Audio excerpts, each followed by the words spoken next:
Bonjour, bonsoir et bienvenue à Droit des réponses. Droit des réponses, c'est votre magazine dominical sur Equinox Télévision qui fait le round-up des principaux sujets d'actualité qui ont retenu l'attention de la presse au cours de la semaine qui s'achève. Et cette semaine, la presse s'est beaucoup intéressée à la question des délestages qui perturbent les ménages et le fonctionnement des entreprises. Et surtout, le ping-pong, ou mieux, la réponse cash des néos au ministre de l'Eau et de l'Énergie pour reprendre la grande une du quotidien Le Jour.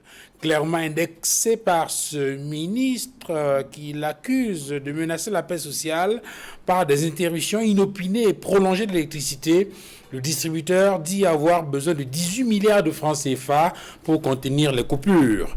Des coupures d'énergie électrique qui sont aggravées ces derniers jours. Mais face au patronat à Douala cette semaine, dit économie du Cameroun, le ministre Gaston Elundou Essomba a expliqué les délestages par un déséquilibre accru entre l'offre et la demande dans cette période d'étiage, avant de promettre que cette situation conjoncturelle devrait trouver définitivement un dénouement à la fin du mois de mars. Mais au fait, pourquoi faut-il tous les ans attendre la fin de l'étiage en mars pour avoir de l'énergie électrique dans un pays qui a le deuxième grand potentiel hydroélectrique en Afrique? Pourquoi doit-on tous les ans souffrir des délestages dans un pays où on compte une demi-quinzaine de barrages hydroélectriques? Dans un pays où on construit des barrages hydroélectriques tous les jours, dans un pays où on continue d'attendre la mise en fonction du barrage de Memvele, comme on attend le 25 du mois à la fonction publique. Un barrage, il faut le rappeler, dont la pose de la première pierre a eu lieu le 15 juin 2012, il y a 12 ans. Que de promesses de résolution définitive de la crise énergétique non tenues.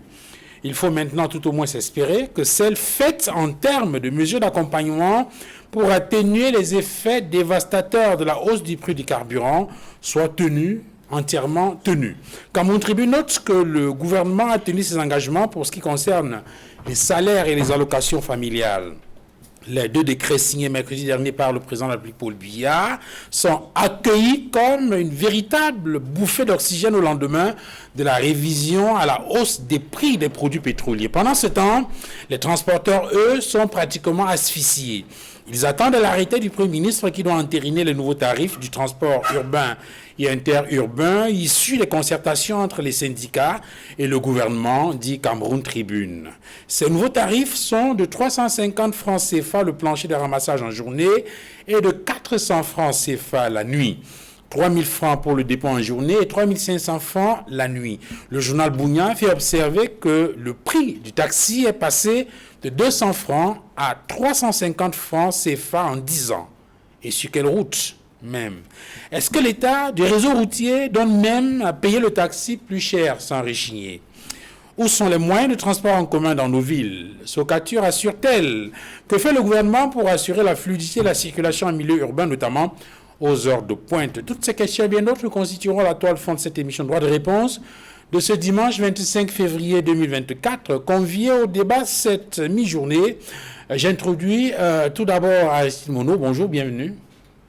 Bonjour Duval Fangoua, bonjour à tous les co-discutants du jour, bonjour à tous les téléspectateurs d'Equinox Télévision et plus particulièrement ceux de Droit de réponse. C'est toujours avec beaucoup de plaisir que je réponds à vos invitations. Merci d'être venu sur ce plateau. J'introduis Edmond Kamguia. Edmond, bonjour, bienvenue. Bonjour Duval Fangoua, bonjour à tous les co-panélistes. Je renouvelle une fois de plus mes salutations fraternelles, amicales et cordiales aux millions de téléspectateurs fidèles de Droit de réponse, ainsi que ma sincère affection. Merci d'être venu sur ce plateau, Edmond. Vous êtes consultant de la réponse, vous êtes éditorialiste à la Nouvelle Expression. Sur le plateau également, Christian Massoma, bonjour, bienvenue. Oui, bonjour Duval, bonjour à tous vos nombreux téléspectateurs pour ce programme dominical très attendu. J'adresse un bonjour particulier à tous les militants sympathisants du Mouvement pour la Renaissance du Cameroun et particulièrement ceux de la région du littoral. Merci Christian d'être venu. Vous êtes le régional du MRC pour le littoral, justement. Merci également d'être venu. Patrick Fouet, bonjour. Bienvenue. Bonjour Duval, bonjour au panel. Le RDPC est content d'être convié à cet échange sur les questions d'intérêt national. Merci. Vous êtes le communicant du Rassemblement démocratique du peuple camerounais, le parti au pouvoir. Je voudrais commencer avec vous, Aristide Monod, sur ce fait politique qui défraie la chronique depuis quelque temps. Vous avez certainement entendu parler de cela. Il s'agit d'une sortie au vitriol dans une télé concurrente, Info TV, pour ne pas la nommer. Henriette Ekwe, activiste bien connue, militante politique. Elle est d'ailleurs, il faut le préciser, la présidente de l'une des factions de l'UPC. L'UPC dite des pétitionnaires. Voilà, elle a fait une sortie dans laquelle elle revient sur les événements de 2008, précisant notamment que Maurice Kamto est celui qui avait porté le projet de révision de la Constitution en 2008. C'est une sortie qui a provoqué une forte polémique dans l'opinion publique. La question que je pose, c'est à l'analyste politique que vous êtes. Qu'est-ce qui peut expliquer cette sortie, ou mieux cette charge virulente, n'est-ce pas, contre Maurice Kamto, notamment en ce moment précis? C'est un peu complexe votre question, Duval, parce qu'on ne sait pas si on apprécie les propos de la journaliste Henriette Ekwe ou les propos de la militante d'un parti politique combattante Henriette Ekwe. Parce que là, on n'arrive pas à cerner la qualité du personnage qui a eu à faire ces révélations qui ont été rapidement démenties par le top management du mouvement pour la renaissance du Cameroun. Il faut déjà rappeler, avant qu'on pose notre regard profond sur ces propos et sur l'opportunité même de ces propos, rappeler que quel que soit ce qu'on peut dire, les critiques qu'on peut formuler, cela ne pourra jamais effacer l'histoire qui nous présente Henriette Ekwe comme l'une des icônes de la lutte pour la libération et la libéralisation du champ politique camerounais. Cela n'enlèvera absolument en rien tout ce qu'elle a eu à accumuler ici comme performance politique en tant que grande militante, également les sacrifices consentis pour que le Cameroun connaisse ce semblant de démocratie et de liberté d'expression que nous connaissons aujourd'hui. Mais cela, comme je le disais tout à l'heure, ne l'exonère pas d'un bon nombre d'analyses critiques ou de regards critiques. Tout acteur public, tout acteur politique est exposé à ce type de critiques. Pour moi, Duval, pour aller droit au but, il me semble que il y a deux hypothèses. La première, peut-être il s'est agi d'une omission de la part de la combattante Henriette Ekwe.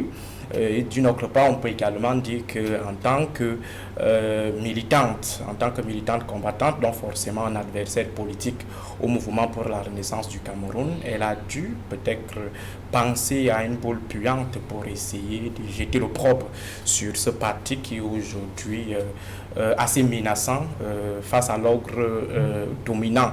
Les faits qu'elle a eu à rapporter, je crois qu'il y a eu déjà des acteurs qui ont apporté un bon nombre d'éléments se référant au livre de Marafa Amidou Yaya qui revendique la paternité de la défense de la révision constitutionnelle. Il y a un extrait qui circule abondamment sur les réseaux sociaux qui est attribué, qui a été visiblement publié par Raoul Sumo Tayo, qui revient justement sur cet extrait du livre de Marafa Amidou Yaya. Exactement. Donc pour moi, la thèse qui me semble la plus plausible, c'est beaucoup plus la thèse du coup politique. Pourquoi je parle du coup politique?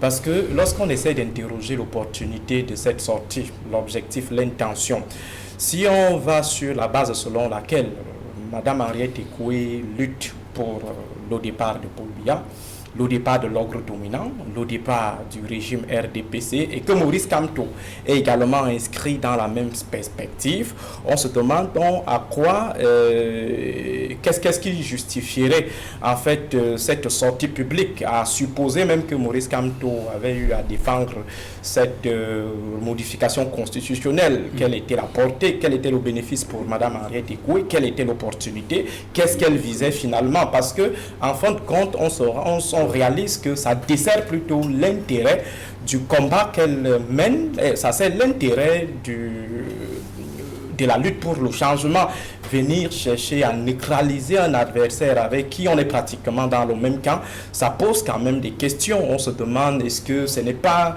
elle n'est pas désormais une infiltrée de l'opposition? Est-ce qu'elle n'est pas une achetée de l'opposition? Est-ce qu'elle n'est pas dans une posture clientéliste, c'est-à-dire essayer de faire les yeux doux à l'ordre dominant? Ce sont autant de questions qui gravitent dans notre cerveau parce qu'on essaye de réfléchir suivant une perspective un peu plus objective en lui accordant une présomption de bonne foi, mais on n'arrive pas à tirer des conclusions qui puissent l'agrandir. Parce que si vous avez des éléments contre quelqu'un avec qui vous êtes censé appartenir, quelqu'un avec qui vous êtes censé mener le même combat, quelqu'un avec qui vous êtes censé partager la même lutte, alors comment se fait-il donc, même si ça avait été vrai, qu'on soit à exposer comme ça un adversaire, un collègue de lutte ou un camarade de lutte? Ça devient un peu inquiétant. Et cela me rappelle, avec votre permission, Duval, le combat qui existe au sein de l'opposition entre la nouvelle opposition et l'ancienne opposition. A l'impression qu'il y a un conflit de génération où l'ancienne opposition a l'impression que la nouvelle est en train de faire preuve d'ingratitude, de faire preuve de beaucoup de prétentions, ne pas lui reconnaître ses exploits.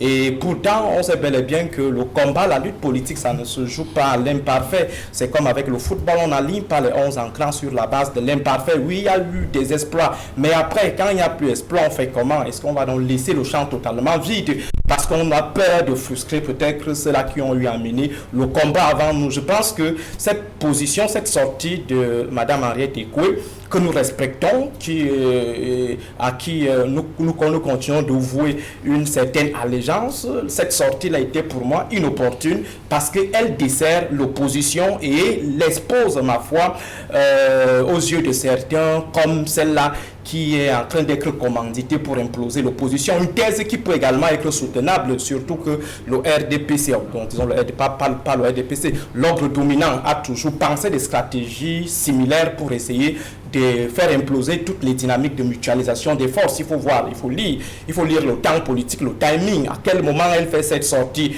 à quel moment elle vient jeter cette boule puante. C'est au moment où il y a la question même de la coalition autour du mouvement pour la renaissance du Cameroun. Il faut rappeler que ce n'est pas la première fois que le MRC fait face à ces boules puantes. On se rappelle de la bulle puante de l'UPC, de l'ancien cadre de l'UPC, Alphonse Sopor, qui avait jeté comme ça l'affaire des 14 milliards qui n'a jamais été élucidé. On sait bel et bien que lorsque vous êtes contre l'ordre du renouveau, forcément, si vous avez des casseroles, on va vous mettre facilement au gnouf. Jusque-là, quand tout est toujours dehors. Il y a également eu, après, la question de l'homosexualité. Msanga Nyamding. Et aujourd'hui, nous avons autre chose. Pourtant, nous avons des faits qui rament à contre-courant de la proposition qu'on veut faire absorber aux masses. Donc, pour moi, c'est assez désolant et c'est un mauvais spectacle pour ceux-là qui se revendiquent du camp du changement.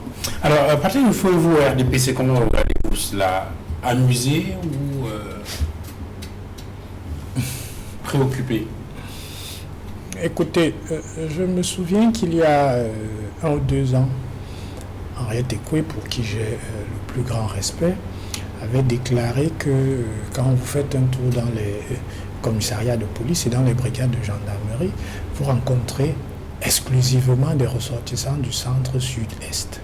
Et je me souviens qu'à cette époque-là, les MRCistes se délectaient de cette déclaration qu'ils partageaient à l'envi.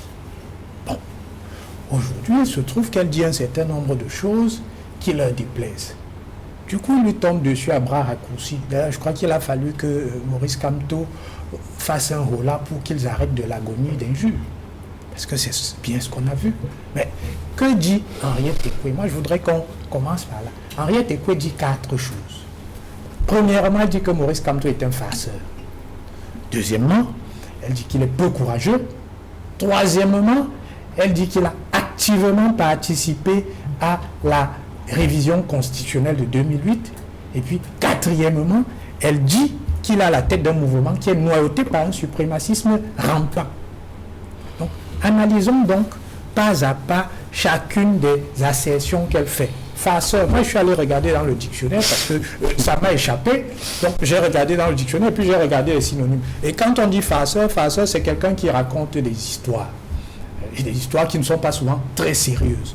Et puis, à côté de farceur, tu as les synonymes. Un des synonymes qui m'a intéressé, c'est histrion. Vous savez, l'histrionisme a cette particularité justement de ramener le sujet à raconter des histoires qui ne sont pas sérieuses, souvent des mensonges. Et pour étayer cela, je commence par la dernière déclaration qu'il fait. Récemment, il a rédigé une lettre au FMI relativement à l'augmentation du prix du carburant. Dans ce courrier, il prétend que dans les pays de la zone CEMAC, il n'y a pas eu d'augmentation de carburant, ni au Tchad, ni en Guinée équatoriale. Bon, il se trouve que la Guinée équatoriale a baissé sa subvention de 70%. Il se trouve qu'il y a une grève de 6 jours au Tchad parce qu'il y a eu hausse du prix du carburant là-bas. Mais c'est un monsieur qui ment en permanence. Le plus ancien de ces mensonges étant, bien sûr, son allégation sur sa victoire à la présidentielle du 7 octobre 2018. Donc, farceur, effectivement, Maurice Kamto, on peut dire que c'est un farceur. Seconde allégation, elle dit que ce monsieur est peu courageux. Non mais, écoutez, Maurice Kamto, pour ce qui est de son courage, je crois qu'on ne peut pas lui en faire crédit.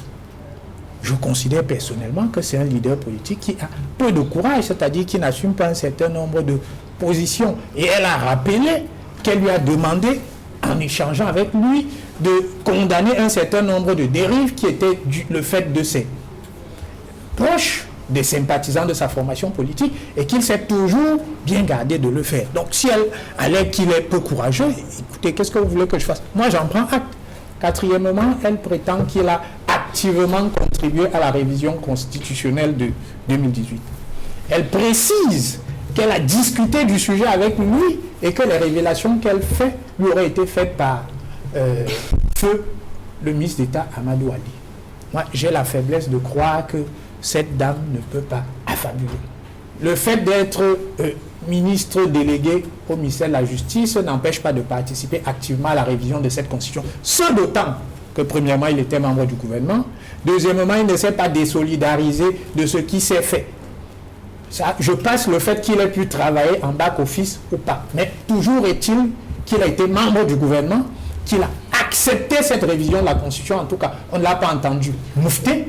Donc, il a accepté. Ce qui est encore une preuve de pas de courage. Parce que si vous venez nous dire 15, 18 ans plus tard qu'en réalité vous étiez contre, on va vous poser la question, mais pourquoi à ce moment-là vous ne l'aviez pas dit? Simplement parce que vous pensiez qu'il fallait rester au gouvernement. Donc, tant que votre place au gouvernement était assurée, il fallait fermer les yeux sur la révision constitutionnelle.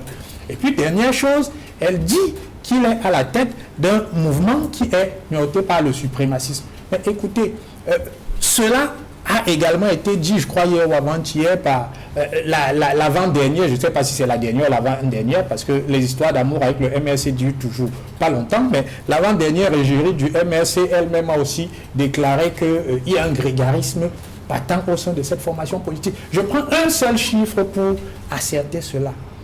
Dans la région du centre, il y a 29 responsables politiques, c'est-à-dire chefs d'unité, au sein du MRC. 27 de ces 29 responsables viennent de la région de l'Ouest.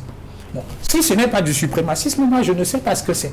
Parce que c'est facile de prétendre qu'il y a les membres du centre sud-ouest qui ont caporalisé toutes les places, mais quand vous venez dans une région comme le centre, je suppose qu'il y a quand même 2 ou 3 personnes du centre qui militent au sein du MRC dans cette région-là. Et quand vous avez 27 responsables sur 29 qui viennent d'une autre région, ça pose question. Quand vous dites responsable, vous parlez de quoi précisément? Mais les chefs d'unité. Je parle de chefs. Quoi? Je parle de chefs d'unité. Le MRC fonctionne avec des fédérations communales, des fédérations départementales, je crois. Oui, mais à quel niveau donc vous parlez je parle des chefs régionaux. Je parle des chefs d'arrondissement et des chefs du département. Des chefs de... je crois que le MRC, c'est les arrondissements, et puis vous avez les départements, et puis vous avez la région.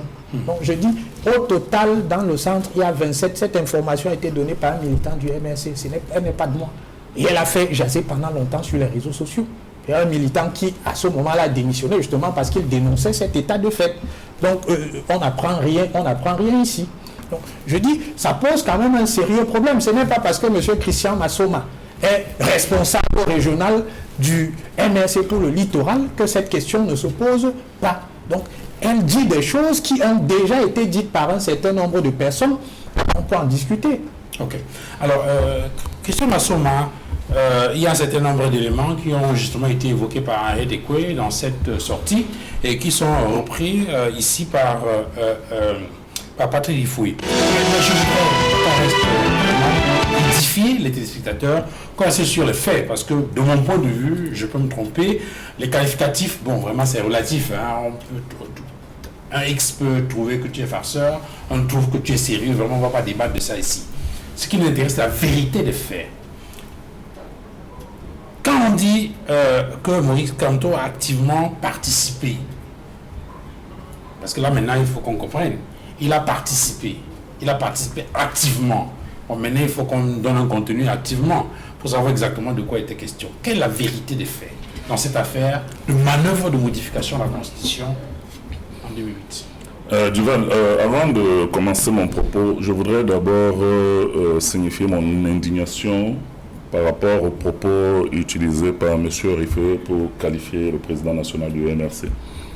Le président national du MRC, M. Maurice Kamto, le professeur Maurice Kamto, n'est ni un farceur ni un menteur. Et je pense que lui qui a déjà une certaine coutume lorsqu'il s'agit du MRC de proférer un certain nombre de propos, vous vous souvenez que c'est sur ce même plateau qu'il a fait un appel à insurrection au cas où le MRC arriverait à gagner les élections en 2025. Il a dit que l'armée devrait faire un coup d'État et que c'était la seule possibilité. Donc ce n'est pas, il n'innove pas, mais je trouve quand même que le jeu politique doit pouvoir garder une certaine décence lorsqu'on est un responsable d'un certain niveau. Ceci étant dit, nous n'allons pas nous laisser nous distraire par les rifles très longtemps. Il faudrait que les Camerounais sachent exactement quels sont les faits, parce que l'histoire est têtue. Le président national du MRC, ministre délégué auprès du ministre de la Justice, n'a jamais participé au projet de révision constitutionnelle en 2008. Je crois que c'est sur votre plateau, et je vais lire une ou deux références pour arrêter toutes ces allégations mensongères qui, en réalité, sont le fruit des cabinets noirs du régime tendant à diaboliser et à décrédibiliser le président national du MRC à la veille des élections, et notamment de l'élection présidentielle de 2025. C'est sur le plateau de la vérité en face, le président Kamto a dit qu'il n'a même pas été consulté pour son projet. Vous étiez avec M. Noufélé et autre chose, et que pire, il a renoncé et refusé d'aller défendre le projet devant les médias. Parce qu'il n'était même pas question qu'il défende ce projet à l'Assemblée nationale. Le ministre d'État Marafa dit, et je vais le citer, au niveau de son livre « Le temps de l'action » ou « Le choix de l'action » à la page 63, il dit « C'est en mon âme et conscience que j'ai défendu devant l'Assemblée nationale le projet de loi numéro 2008-01 du 14 avril 2008 modifiant et complétant certaines dispositions de la loi de numéro 96-06 du 18 janvier 96 portant révision de la Constitution du 2 janvier et du 2 juillet 1972. Cette révision s'est concentrée sur l'article 6 alinéa 2 pour faire sauter le verrou de la limitation des 2 mandats présidentiels. Donc c'est le ministre d'État Marafa qui a défendu ce projet à l'Assemblée nationale et non le président. Et il a dit que les archives, le président national a dit que les archives existent. Les acteurs de ce projet existent, ils ne sont pas morts. Alors, quand vous voyez aujourd'hui les acteurs politiques, je fais fi de la déclaration de M. Rifoué, vous voyez des acteurs politiques, comme l'a dit le docteur Mono, qui sont du même camp politique, venir manipuler l'opinion, venir raconter des mensonges, alors que ces mêmes acteurs peuvent se référer à des faits, à des archives qui sont à leur portée. On se rend compte que le projet, en réalité, c'est d'essayer de détruire, de balancer des boules puantes dans l'optique de pouvoir impacter négativement la dynamique autour du président national du MRC. Et ce n'est pas la première fois. Je pense que tout à l'heure, on vous a cité les cas antérieurs. On a vu un professeur d'université balancer une histoire totalement farfelue et à la fin venir dire que c'était le jeu politique et c'était pour les besoins de la campagne électorale. Donc voilà en réalité ce que ces gens nous servent dans ce pays, c'est-à-dire le mensonge, la manipulation et l'esbrouf. Et je suis particulièrement déçu de la posture d'une combattante de la trempe de Mme Ekwe, pour qui j'ai un certain respect. Parce que j'estime quand même que, quoi qu'il arrive, l'opposition au Cameroun ne devrait pas tirer sur l'opposition. Lorsqu'elle a dit que tous les postes de responsabilité dans les ambassades, dans les postes de gendarmerie et de police sont occupés par les boules, elle ne les a pas traités de suprémacistes. Elle a juste fait un constat en disant même qu'elle-même elle a des affinités ou elle a une ascendance de ce côté, mais que voilà la froideur des faits. Mais elle n'a pas parlé de suprémacisme ou autre chose. Non, il faudrait que nous sachions que le jeu politique peut être compatible avec les valeurs. On ne peut pas penser que la politique, c'est simplement une affaire de coups tordus, de contorsion, de manigance, de fabrication grotesque dans l'objectif ultime de pouvoir mettre hors jeu ou décrédibiliser un potentiel candidat. Le MRC aujourd'hui est la seule alternative et l'alternative la plus crédible pour pouvoir succéder au régime de M. Biya. Et nous allons nous battre. Nous n'allons pas nous laisser nous distraire. Parce que je vous dis que tout ça, l'objectif, c'est distraire les Camerounais des véritables objectifs. Nos objectifs sont clairs. Nous voulons activement participer au redressement national de notre pays. Parce que le pays est en lambeaux. Quelles que soient les déclarations enjôleurs de M. Riffoé, il vit dans un pays qui est totalement à l'agonie. Sur tous les plans. Et notre projet, c'est de redresser ce pays.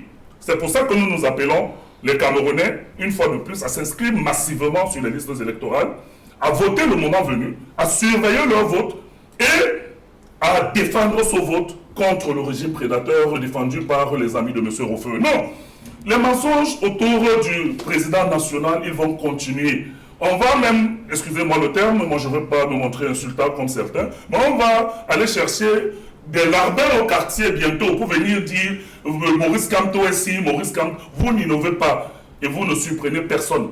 Il y a une côte d'amour autour du président national de notre mouvement, autour du MRC aujourd'hui, qui fait en sorte que les Camerounais savent qui peut incarner l'opposition au régime de M. Biya dans ce pays. Et nous continuerons à nous focaliser sur des éléments essentiels. Cette sortie est déplorable, elle est incongrue, elle est inopportune et elle n'a pas sa place dans le champ politique, surtout qu'elle est truffée de mensonges.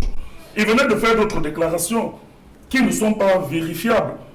Je peux le mettre au défi d'aller dans la région du centre et il verra que les statistiques qu'il a données sont totalement faux. Ils n'ont rien à voir avec la réalité.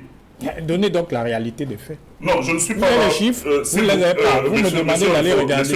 Vous avez balancé un certain nombre de choses. Je voudrais que j'ai respecté votre temps de parole. Simplement non, ne commencez pas. Ce n'est pas vous qui modérez le débat. Vous n'avez pas de questions directes à me poser. Contentez-vous de défendre votre position et avec vos arguments. Moi, je vous dis que ces chiffres sont totalement faux. Et vous n'avez aucun chiffre. J'ai plus de chiffres que vous à ce qui concerne le MRC. Puisque vous n'en donnez pas. Non, vous ne pouvez pas dire je ne suis pas là pour donnez les chiffres. Ce n'est pas vous qui me demandez Christian, s'il vous plaît. Patrick Christian, s'il vous plaît. Non, pas Christian. Demandez à ce monsieur que quand il a parlé, j'ai respecté son temps de parole. Malgré les incongruités qu'il a balancées. Alors qu'il respecte le mien, c'est très important. Permettez-moi de faire une précision. Ce débat sur les chiffres, on ne va pas le faire. Pourquoi? Pour au moins une raison. La première raison, c'est que les chiffres qu'il a ne sont pas précis. Parce que j'ai posé la question, il y a les fédérations communales, il y a les départementales, et puis il y a les régionales. Il n'y a pas de précision. Donc on ne va pas spéculer sur des éléments qui ne sont pas précis. Donc vous n'avez pas à répondre à cela. Parce il a parlé de chef d'unité, il ne connaît même pas l'organisation. Oui, c'est pour ça donc que je dis qu'on va pas débattre.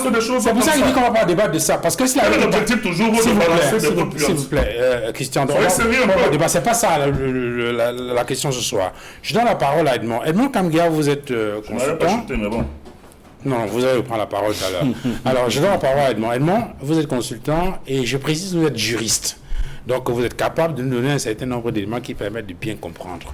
Alors, lorsqu'on dit qu'il y a eu un projet de loi sur la modification de la Constitution en 2008, qui a été porté par un ministre délégué à la justice, lorsqu'on sait, on a également parlé du projet de loi portant code électoral.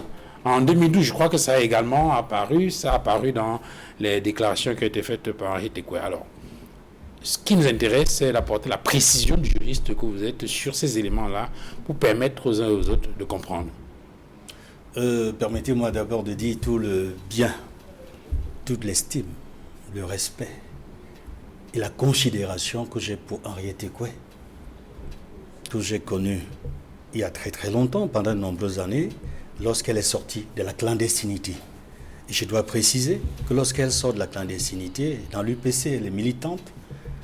Elle a été militante pendant de nombreuses années. Elle continue à être militante, certes, vous l'avez dit, dans l'une des factions.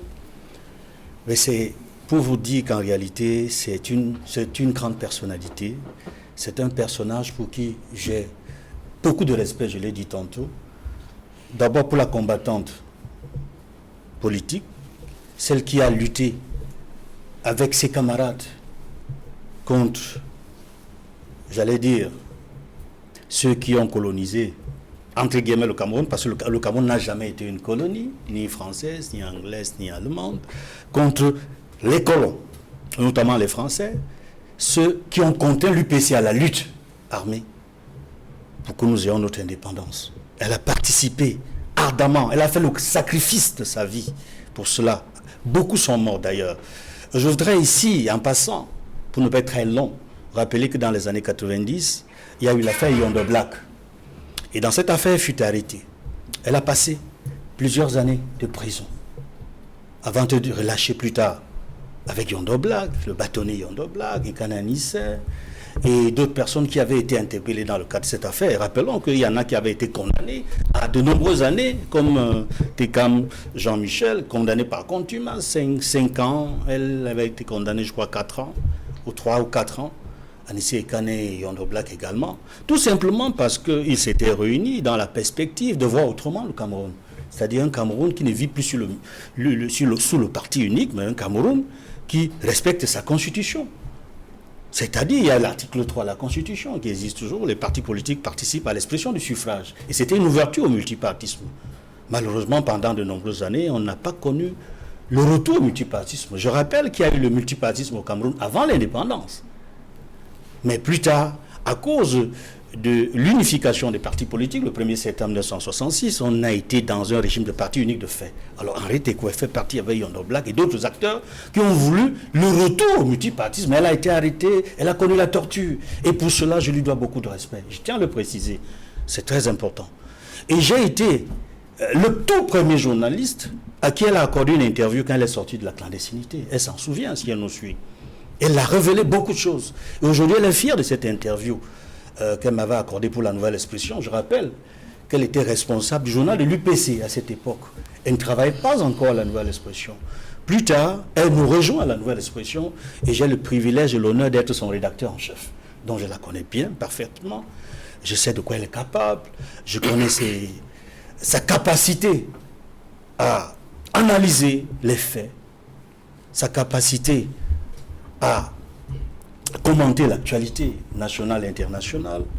Et c'est pour cela que, pour revenir pleinement dans le sujet, j'ai été très surpris par les propos qu'elle a tenus à l'endroit du MRC et de son président national. D'autant surpris que cela ne lui ressemble pas. Cela ne ressemble pas à la professionnelle que j'ai connue. J'ai dit professionnelle par rapport au métier de journaliste. Oui, une trentaine d'années quand même de carrière. Une trentaine d'années de carrière, tout comme moi. J'ai également une trentaine d'années de carrière. C'est pour cela que je dis que c'était, je crois, très embêtant pour moi, dans ma posture. C'est donc une sortie malheureuse? C'est une sortie, je crois, effectivement malheureuse. Mais je pense que parce que il y a une grande qualité chez les journalistes, c'est qu'il faut toujours vérifier l'information. Il faut vérifier l'information avant de la rendre publique, avant d'en parler. Mais quand j'ai suivi tout ce qu'elle a dit, j'ai le sentiment soit qu'elle s'est trompée, soit elle a fait ses propos avec une qualité autre que celle de journaliste. C'est-à-dire, parce qu'elle a une autre casquette qui est celle d'être une femme politique. Est-ce qu'elle l'a fait comme militante de l'UPC ou alors l'a-t-elle fait comme journaliste? Mais je pense qu'elle ne peut pas l'avoir fait avec la casquette de journaliste. Parce que là, il y a beaucoup de fautes professionnelles. Beaucoup de fautes professionnelles, de fautes éthiques. Si elle a fait comme militante de parti de l'UPC, là, ça rentrerait dans une sorte d'adversité dans le cadre de l'actualité politique et les échéances qui arrivent. Je ne peux pas la juger par rapport à sa casquette politique. Elle est adulte, elle doit pouvoir assumer ses propos. Je pense que dans cette interview, elle a dit qu'elle assume. Sur les faits, j'ai dit que vous êtes juriste, mais vous êtes également journaliste. Tout à fait. Et c'est une période que vous connaissez très bien. C'est vrai que 2008, ça peut paraître récent, Oui. mais c'est une actualité que vous avez suivie de bout en bout et pour lesquelles vous pouvez parler escalité. Bien sûr. Et sur les deux points que vous avez soulignés par rapport à ma qualité de juriste, je pense que là, il y aurait des choses à dire et à redire. Parce que, de faire croire que le président national du MRC, qui, à l'époque, en 2008, était encore ministre délégué au ministre de la Justice, Amadou Ali, qui était le titulaire dans la fonction, aurait activement participé au texte qui vise à faire sauter le verrou de la limitation de mandat. Je pense que c'est allé un peu trop loin. À la limite, c'est grossier. Parce qu'un ministre délégué ne décide de rien. C'est son ministre, c'est le ministre titulaire qui assume, chef de département ministériel, qui assume dans la fonction. Ce n'est pas son ministre délégué. Et encore que, dans l'histoire, on n'a pas le sentiment que ce soit le département ministériel de la justice qui se soit occupé de ce volet. Puisque il est clair, et le ministre d'État Marafa, Hamidou Louya, l'a dit dans son ouvrage, il assume que c'est lui qui a défendu la modification de cet article de la Constitution à l'Assemblée nationale En tant que ministre de l'administration territoriale. C'est lui qui a défendu la modification de cette disposition de la Constitution. C'est lui qui a fait sauter le verrou de la limitation de mandat, qui, je rappelle, a été un consensus politique durement acquis depuis la rencontre tripartite jusqu'à l'élaboration, jusqu'à l'adoption de la Constitution que nous avons aujourd'hui. Elle a été adoptée à l'Assemblée nationale en décembre 1995 et a été promulguée par le président de la République le 18 janvier 1996. Donc, sur ce point précis, elle s'est trompée. Le savait-elle avant de ne pas se tromper? Je ne sais pas. Mais vu sa casquette et ses qualités, elle ne devrait pas pouvoir se tromper sur une information aussi importante. Sauf d'autant que quelqu'un a pris la peine de le documenter dans un livre. Marafa Hamidou Louya, lorsqu'il fêtait ses 10 ans de ministre de l'administration territoriale. Sur un autre point que vous avez évoqué, le code électoral, est-ce que Maurice Kamto aurait participé, n'est-ce pas, à la rédaction, à l'élaboration du code qui a été, n'est-ce pas, voté en 2012? Mais la réponse est non. Il n'était plus membre du gouvernement. Il a démissionné, il me semble, le 30 novembre 2011. Il n'était plus dans le gouvernement. Or, il est accusé dans cette affaire comme étant un ministre qui a participé à l'élaboration d'un document. Donc, il y a tellement de... Je ne sais pas si je dois dire des contre-vérités ou des mensonges. Vous savez, ça me gêne de parler de mensonges quand c'est une adulte ou un adulte qui parle. Généralement, l'éducation que j'ai reçue ne me permet pas de dire qu'un adulte ment. On dit qu'un adulte peut s'être trompé. Bon, peut-être de bonne foi, écoutez, si peut-être de mauvaise foi. Si elle s'est trompée, on souhaite activement peut-être qu'elle fasse... C'est pour cela que personnellement, je souhaite qu'elle présente ses excuses. C'est ça aussi une grande qualité, de présenter des excuses quand on s'est trompé, quand on a pu diffuser des informations qui ne sont pas justes, qui ne sont pas exactes. Et je voudrais que dans cette affaire, elle mette son ego de côté, elle intervienne, pour moi, davantage comme quelqu'un qui a su exercer le métier de journaliste, qui maîtrise l'éthique et la déontologie, les règles professionnelles, qu'elle réponde plus comme journaliste que comme femme politique. Parce que si elle utilise sa casquette politique, elle sera forcément condamnée dans cette affaire. Mais si c'est la journaliste qui parle, elle a le droit et le devoir, lorsqu'on s'est trompé, de s'excuser.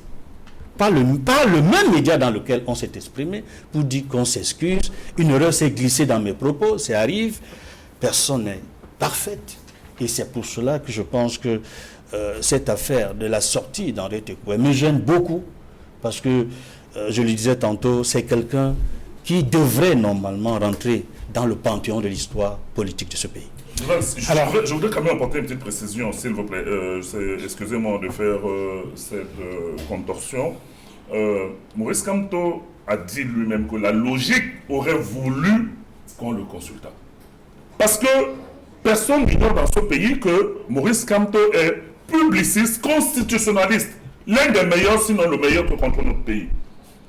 Et dans un tel projet, à défaut de l'associer, on doit au moins le consulter pour qu'il donne un avis. Et ça n'a pas été le cas.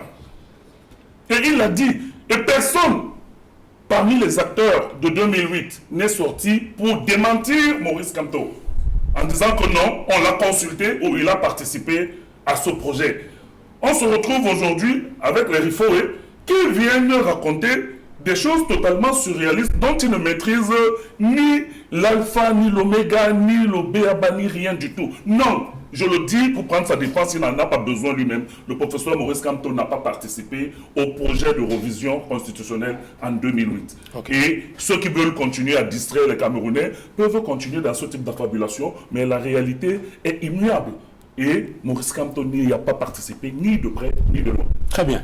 Alors, je veux maintenant qu'on parle d'un autre sujet qui certainement touche la plupart des Camerounais. D'ailleurs, je ne sais pas combien ils sont en ce moment qui ont de l'énergie chez eux pour regarder cette émission. On sait que depuis plusieurs jours maintenant, on a du mal à avoir de l'électricité. Aristide Monod, on a entendu le ministre de l'Énergie et de l'Eau dire au patronat cette semaine qu'il faut attendre la fin du mois de mars avec la fin de l'étillage pour voir ce problème de délestage réglé. Le même ministre a dit, répondant à... Non, il faut se souvenir qu'il y a quelques jours, il y a une sortie de ce ministre qui accusait Eneo, n'est-ce pas, de pouvoir déstabiliser le Cameroun à travers des troubles sociaux qui pourraient être provoqués par des délestages. Et Eneo, en réaction, a indiqué qu'elle a besoin de 18 milliards de francs CFA pour mettre un terme aux coupures. Alors, il y a dans ce ping-pong entre le ministre de l'Énergie et de l'Eau et Eneo. Et pendant ce temps, il y a des coupures intempestives d'électricité. Tous les jours, dans les quartiers, il n'y a pas de lumière. Les ménages ont du mal, n'est-ce pas, à fonctionner. Normalement, les entreprises trinquent. Et la question qu'on se pose aujourd'hui, c'est celle de savoir comment on en arrive à une situation où, depuis plusieurs années, on part des délestage tous les ans à peu près, au même moment, et on n'arrive pas à avoir de solution. Est-ce qu'il faut continuer à croire à ces promesses qui sont faites par les gouvernants concernant justement cette affaire de délestage? Duval Fangwa, vous allez m'accorder deux minutes pour apporter une précision sur un concept, sur un étiquetage qui a été convoqué tout à l'heure, la notion de suprémaciste. Je vous ai donné 45 secondes, docteur. Oui, 45 secondes. Suprémacistes, ce sont des individus d'une communauté qui roulent pour leur communauté et pensent que leur communauté est au-dessus de toutes les autres communautés. C'est ça les suprémacistes. Alors, si on prend l'UDC, le top management de l'UDC, qui a été toujours tenu par une seule famille, j'allais me dire un management conjugal. Adamou Damjoya, Domaino Damjoya. Est-ce que dans ce cas, on peut parler d'un suprémacisme conjugal? Pas du tout. Est-ce qu'on peut parler d'un suprémacisme Bamoun? Parce que le top management serait entre les mains des Bamoun. On peut prendre l'ADD, on peut prendre le FSNC, on peut prendre le MDR. Est-ce que parce que ces partis politiques ont à leur tête des gens qui peuvent être ressortissants de la même aire géographique, qu'on dira que ce sont des suprémacistes? Pour qu'on parle de suprémacistes, il faut qu'il y ait une intention de défendre la communauté, la race, une intention de dominer, de vouloir esclavagiser les autres. C'est pourquoi même quand certains parlent de la bêtisation du pouvoir, je leur demande, moi je suis bêtise. en quoi je suis concerné par le fait que Biapol et sa famille mangent avec? Même chez les Étonnes, en quoi je suis concerné par le fait que Eyebia ici, on soumet mange avec les rétributions qu'on donne au département de la Léquier. Donc je pense qu'on doit aussi faire preuve de beaucoup de rigueur. Donc si maman Henriette Ekoué a parlé de suprémacisme, je pense que c'est aussi un abus, quelle que soit l'arithmétique qu'on fera, même si le MRC était constitué uniquement des Bamileke, du moment où il n'y a pas l'intention définie par le parti de défendre la communauté et de rouler pour la communauté et de rendre les autres communautés inférieures, ça signifie que s'ils prennent le pouvoir maintenant, c'est pour travailler pour que les Bamileke soient les seuls à pouvoir. Non, je pense que c'est un peu exagéré. Parlons de l'électricité. Vous avez demandé pourquoi cette situation. Malgré toutes les politiques publiques, les grandes annonces, c'est des grands investissements d'ailleurs, il faut le préciser, pour que les Camerounais aient de l'énergie et potentiellement après la RDC, nous sommes le deuxième potentiel en Afrique. Pourquoi les choses ne marchent pas? Il faut dire que la réponse du ministre de l'eau et de l'énergie nous donne déjà l'avant-goût de ce qui peut être à l'origine de la situation. Quand Nicolas Sarkozy dit à Dakar que l'Africain vit au rythme des saisons, vous voyez que l'Africain est celui-là qui ne veut pas créer, celui qui ne veut pas innover, celui qui ne veut pas transformer l'environnement. On a de l'eau, on a tout, mais on ne veut pas transformer. Le ministre dit aux opérateurs économiques, ça veut dire les gens qui ont la charge de produire la croissance, de créer des emplois, de faire du business, il leur dit, je vous demande de faire preuve de patience. Nous comptons, nous misons sur le retour des pluies. Nous misons sur le retour probable des pluies mi-mars. Or, entre-temps, on a investi de l'argent dans les barrages. Il parle du barrage de Meuvelu.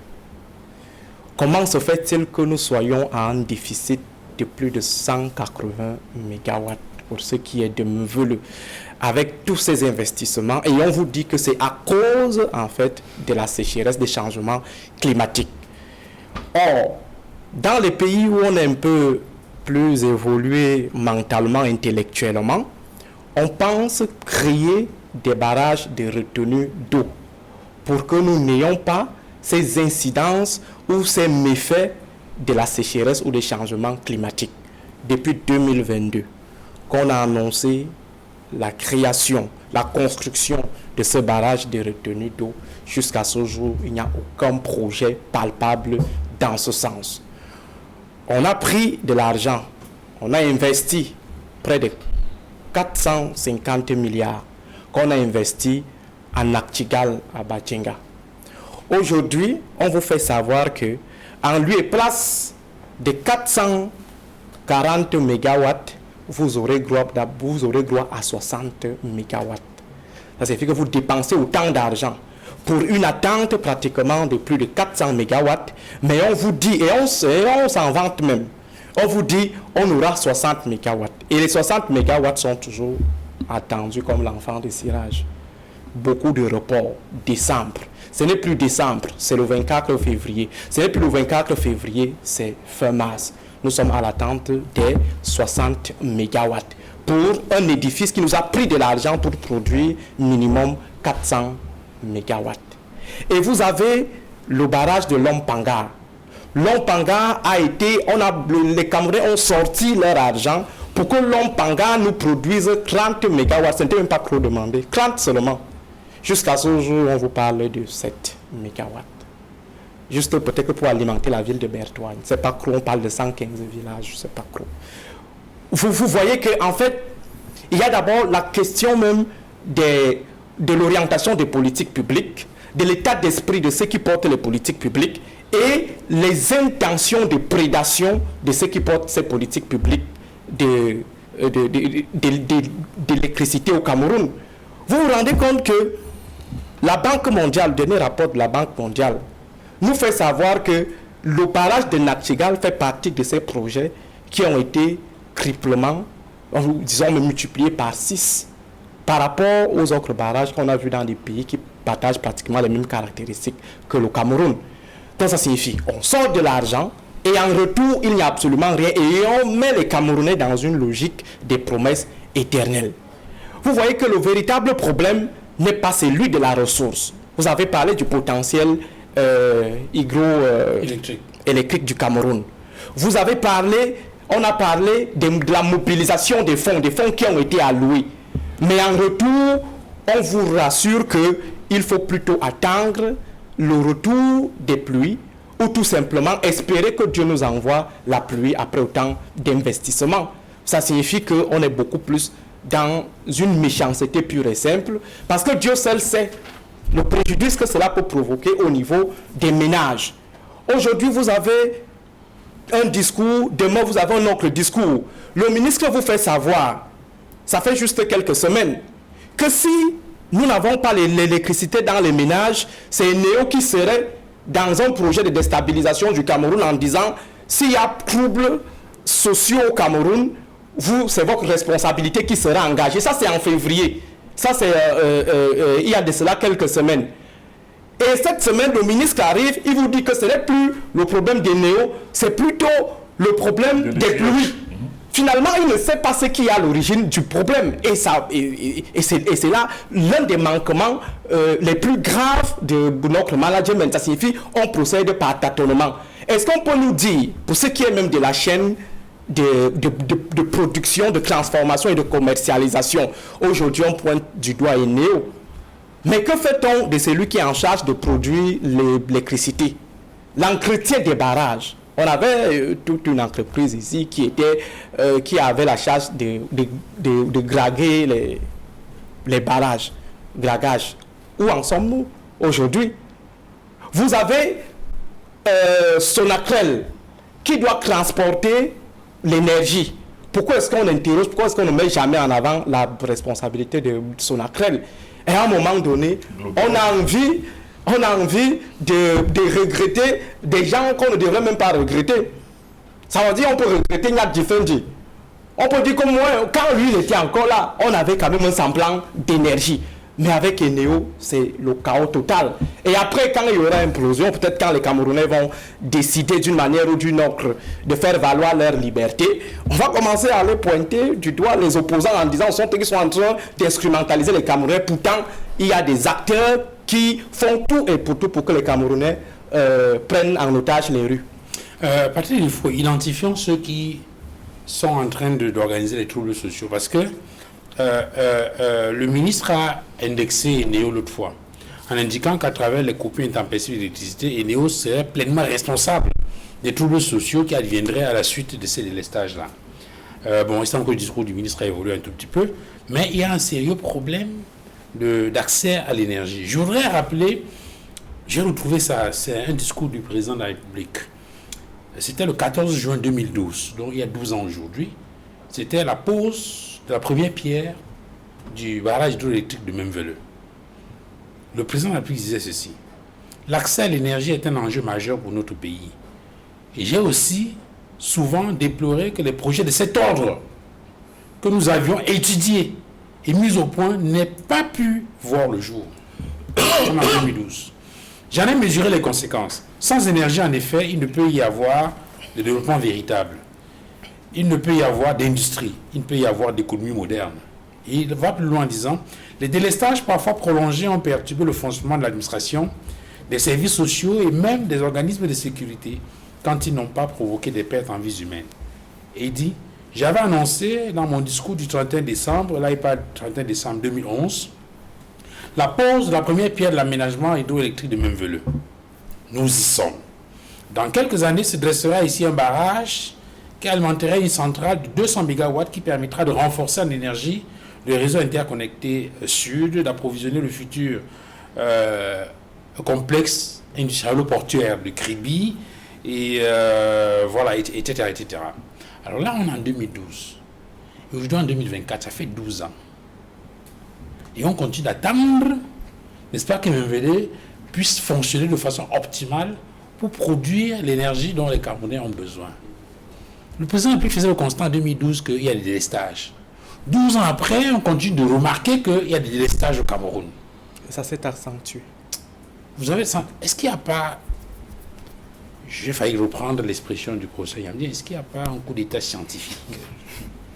Duval, vous permettrez que je revienne sur le sujet précédent, parce qu'il y a des choses qui ont été dites sur lesquelles je souhaite... En 45 secondes. Première chose, Christian Massouma prétend que j'aurais appelé au coup d'État sur ce plateau.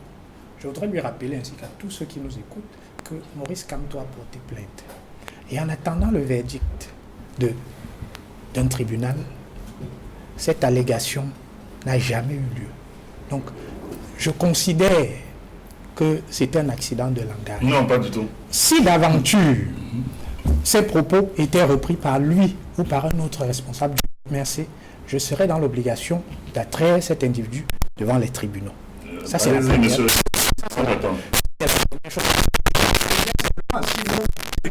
Non, vous ne pouvez pas me menacer ici sur le plateau. Je dis que votre propos était un appel à l'insurrection appelé à la de victoire du MRC. Je ne vous menace pas. Je vous préviens simplement. Il faut être prudent quand une affaire est pendante devant les tribunaux. Je crois qu'il y a un juriste à côté. Oui, mais il faut rester prudent. Et vous ne vous prononcez pas. Vous ne vous prononcez pas là-dessus. Elle ne fasse pas les faits. Il n'y a aucun fait. S'il vous plaît, je vous en prie. Je voudrais préciser juste. Je crois qu'on n'a pas besoin de revenir là-dessus parce que cette émission est sur les plateformes numériques. Tout à fait. Donc on peut regarder et savoir exactement. Non, c'est pas nécessaire de revenir là-dessus. Je dis qu'il n'y a aucun fait. Les faits sont établis par les tribunaux. Ce ne sont pas les allégations qui établissent les faits. L'interprétation de Maurice Kamto est une interprétation lunaire. Ça lui tombe toujours comme un cheveu dans la soupe. C'est ça le principe. Deuxième chose, pour sortir de ce sujet, j'ai entendu Aristide essayer de sauver le MRC des accusations de suprémacisme. Mais moi, je suis désolé. On a entendu des hauts responsables du MRC prétendre que c'est leur tour de prendre le pouvoir. Ils ne parlaient pas du MRC. Donc, il faut être sérieux. Le fait est qu'effectivement, il y a des partis qui ont une base qui est une base ethnique. Mais ça n'a rien à voir avec le suprémacisme. Quand vous dites que vous voulez prendre le pouvoir pour une communauté, effectivement, on est dans une aventure suprémaciste. C'est différent, ça n'a rien à voir avec le fait qu'il y ait... Au sein du management du MRC. Au sein du management du MRC. Albert Djonga. Non, c'est faux. Ah bon, c'est faux. Et même sur ce plateau, je rappelle que même sur ce plateau, il y a un responsable proche du MRC qui a tenu des propos similaires. Qui a dit quoi exactement? Voilà. Puisque je vais ce plateau, il faut que ça qu'est-ce qu'il a dit? S'il vous plaît, non, Aristide, s'il vous plaît. Aristide. Qu'il précise, s'il vous plaît, qu'il précise ce qu'il a dit sur ce plateau. Parce que là, si vous parlez de ce plateau, ça veut dire que ça me concerne. Il faut se livre à je dis sur ce plateau, je ne veux pas reprendre ses propos. On considère que c'est faux. Je ne veux pas reprendre ses propos, mais je dis qu'il y a un responsable qui a tenu ses propos sur ce plateau. Maintenant, pour en revenir à votre sujet, sur la question de l'accès à l'électricité. Effectivement, que nous sommes dans une situation où il y a des ruptures d'approvisionnement qui posent des problèmes aux administrations publiques, aux administrations privées et même aux ménages. Et que ces ruptures d'approvisionnement en énergie électrique sont des ruptures d'approvisionnement sévères. Cette situation est due à effectivement un étiage sévère sur le fleuve Ntem, sur lequel le barrage de Membélé, dont vous parliez tout à l'heure, a été construit. Et ce qui a fait qu'entre décembre et aujourd'hui, on est passé d'une capacité de production de 200 MW à une capacité de production de 35. Donc, dans l'opération, là, on a perdu 175 MW. Environ, oui. Voilà. Mais ça, c'est le fait... On se vantait tout à l'heure d'avoir le second potentiel hydroélectrique d'Afrique. Mais le fait est que lorsque vous mettez tous vos œufs dans l'hydroélectrique, ce qui se passe, c'est qu'effectivement, vous êtes soumis à ces aléas. Vous pouvez y pallier en construisant des barrages de retenue, mais ce qui va se passer, c'est qu'il va y avoir un surcoût. Parce que, à la fin de la journée, qui paye? C'est le consommateur final. Donc, quand vous faites un barrage, ensuite vous faites un barrage de retenue, le coût du kilowatt augmente. Il ne va plus être le même. Parce que la charge, c'est-à-dire le coût du barrage de retenue, va être rajouté. Permettez-vous. C'est faux. Permettez. Vous ne savez pas de quoi vous parlez. Non, c'est faux. Les coûts liés au barrage de retenue vont être rajoutés au coût de production. Maintenant, nous sommes quand même dans un pays où je crois que Eneo a dans sa base à peu près 2 millions de ménages. Vous avez 2400 clients moyenne tension et puis vous avez 10 clients haute tension. Il me semble que en dehors effectivement des saisons sèches, tout le monde a à peu près normalement l'électricité. Quand je dis tout le monde, ceux qui sont connectés au réseau, c'est-à-dire ceux que je viens de citer. Plus les fraudeurs. Parce que dans une ville comme Douala, vous avez de nombreux quartiers où il y a un compteur pour 500 foyers. On appelle ça dans le jargon son loulou. Donc vous avez pas mal de gens qui fraudent allègrement à l'électricité. La demande au Cameroun, la demande d'énergie électrique croît de 7,5%.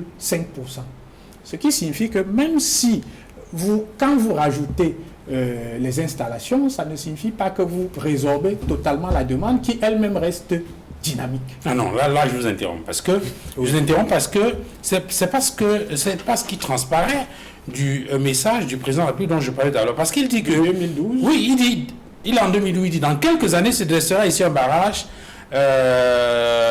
alimentant une centrale de 200 MW. Oui. Dans son discours de fin d'année, déjà dans ce discours de Mevele, et également dans son discours de 2004, il indiquait que à échéance, on devrait être capable de produire de l'énergie de manière non seulement à couvrir les besoins de consommation nationale, mais à exporter l'énergie dans des pays voisins.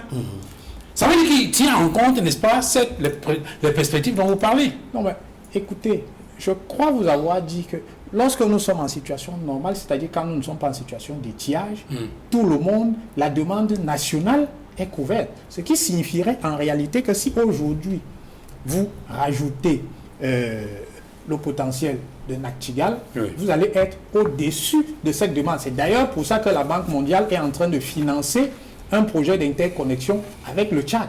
Parce qu'une partie de cette énergie-là va être commercialisée au Tchad. Mais le sujet qui nous intéresse ici, c'est ce qui se passe en situation d'étiage. Et ce qui se passe en situation... Oui, mais pas parce que lorsque vous écoutez les experts sur la question, ils vous disent que même si aujourd'hui la capacité installée produisait de façon optimale, il y aurait toujours un gap, il y aurait toujours un déficit. Qui est très important. D'environ 1000 MW même. Les chiffres sont donnés par ces experts. Le déficit en situation normale est de 20 MW. Là, nous sommes à 170. Ce n'est pas... Oui, mais là, on parle d'un barrage précis, on parle de la capacité installée, n'est-ce pas, de tous les barrages qui existent sur le territoire. Non, la capacité installée au Cameroun, ce ne sont pas seulement les barrages. La capacité installée, ce sont les barrages, c'est le thermique et c'est désormais le solaire. Oui, mais avec, bien évidemment, un fort pourcentage de... Oui, l'essentiel aujourd'hui vient de l'hydroélectricité.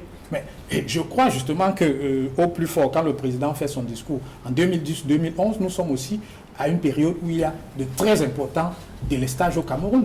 Et ce qu'on fait à ce moment-là, c'est qu'on développe un projet de centrale thermique. Sauf qu'il se trouve qu'aujourd'hui, bon, vous avez vous-même indiqué que Eneo demande 18 milliards par mois pour injecter le coût de cette énergie-là. Il ne vous a pas échappé qu'à chaque fois qu'on fait marcher ces centrales-là, la compensation tarifaire, c'est-à-dire le reste à payer, qui est à la charge de l'État, augmente. Et souvent, à la fin de l'année, on vous dit l'État doit 300 milliards à Eneo. Mais c'est dû au fait qu'on mette en marche ces centrales. Oui, la consommation journalière de l'ensemble des centrales thermiques du réseau interconnecté Sud, Balmayo, Lokbaba, Limbe, Bamena, est évaluée à 810 000 litres pour un coût de 550 millions de francs CFA, soit 16 milliards de francs CFA, donc 16 milliards et demi de francs CFA par mois, sont les chiffres rendus publics par l'économie du Cameroun, le journal de notre confrère Aloïs Sonana. Vous avez une situation où nous avons deux réseaux, le RIS, réseau interconnecté Sud, et puis le réseau interconnecté Nord. Depuis qu'on a mis en marche les deux champs photovoltaïques, celui de Guidère et celui de Marois, je crois depuis l'année dernière, ils ont moins de soucis de délestage. Malheureusement, nous, effectivement, qui sommes sur le réseau interconnecté Sud, c'est-à-dire les 7 autres régions, nous faisons toujours face à cette situation-là. Ça ne signifie pas que le gouvernement n'a pas travaillé, parce que si le gouvernement n'avait pas travaillé, entre 2010 et 2020, nous ne serions pas passés de 53% de Camerounais qui sont couverts par l'électricité à 57%.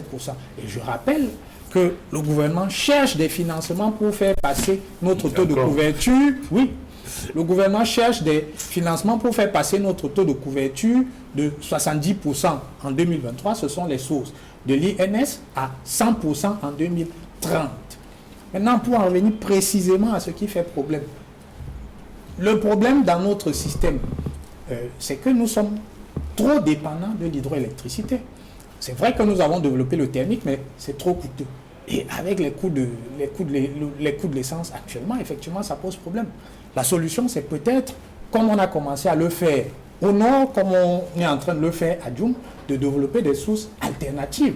De sorte que lorsqu'on se retrouve en situation d'étiage, effectivement, qu'on puisse avoir de l'électricité sans que les gens ne soient rationnés. Il y a un problème des choix de politiques économiques. Oui, mais c'est une question de choix, je dis.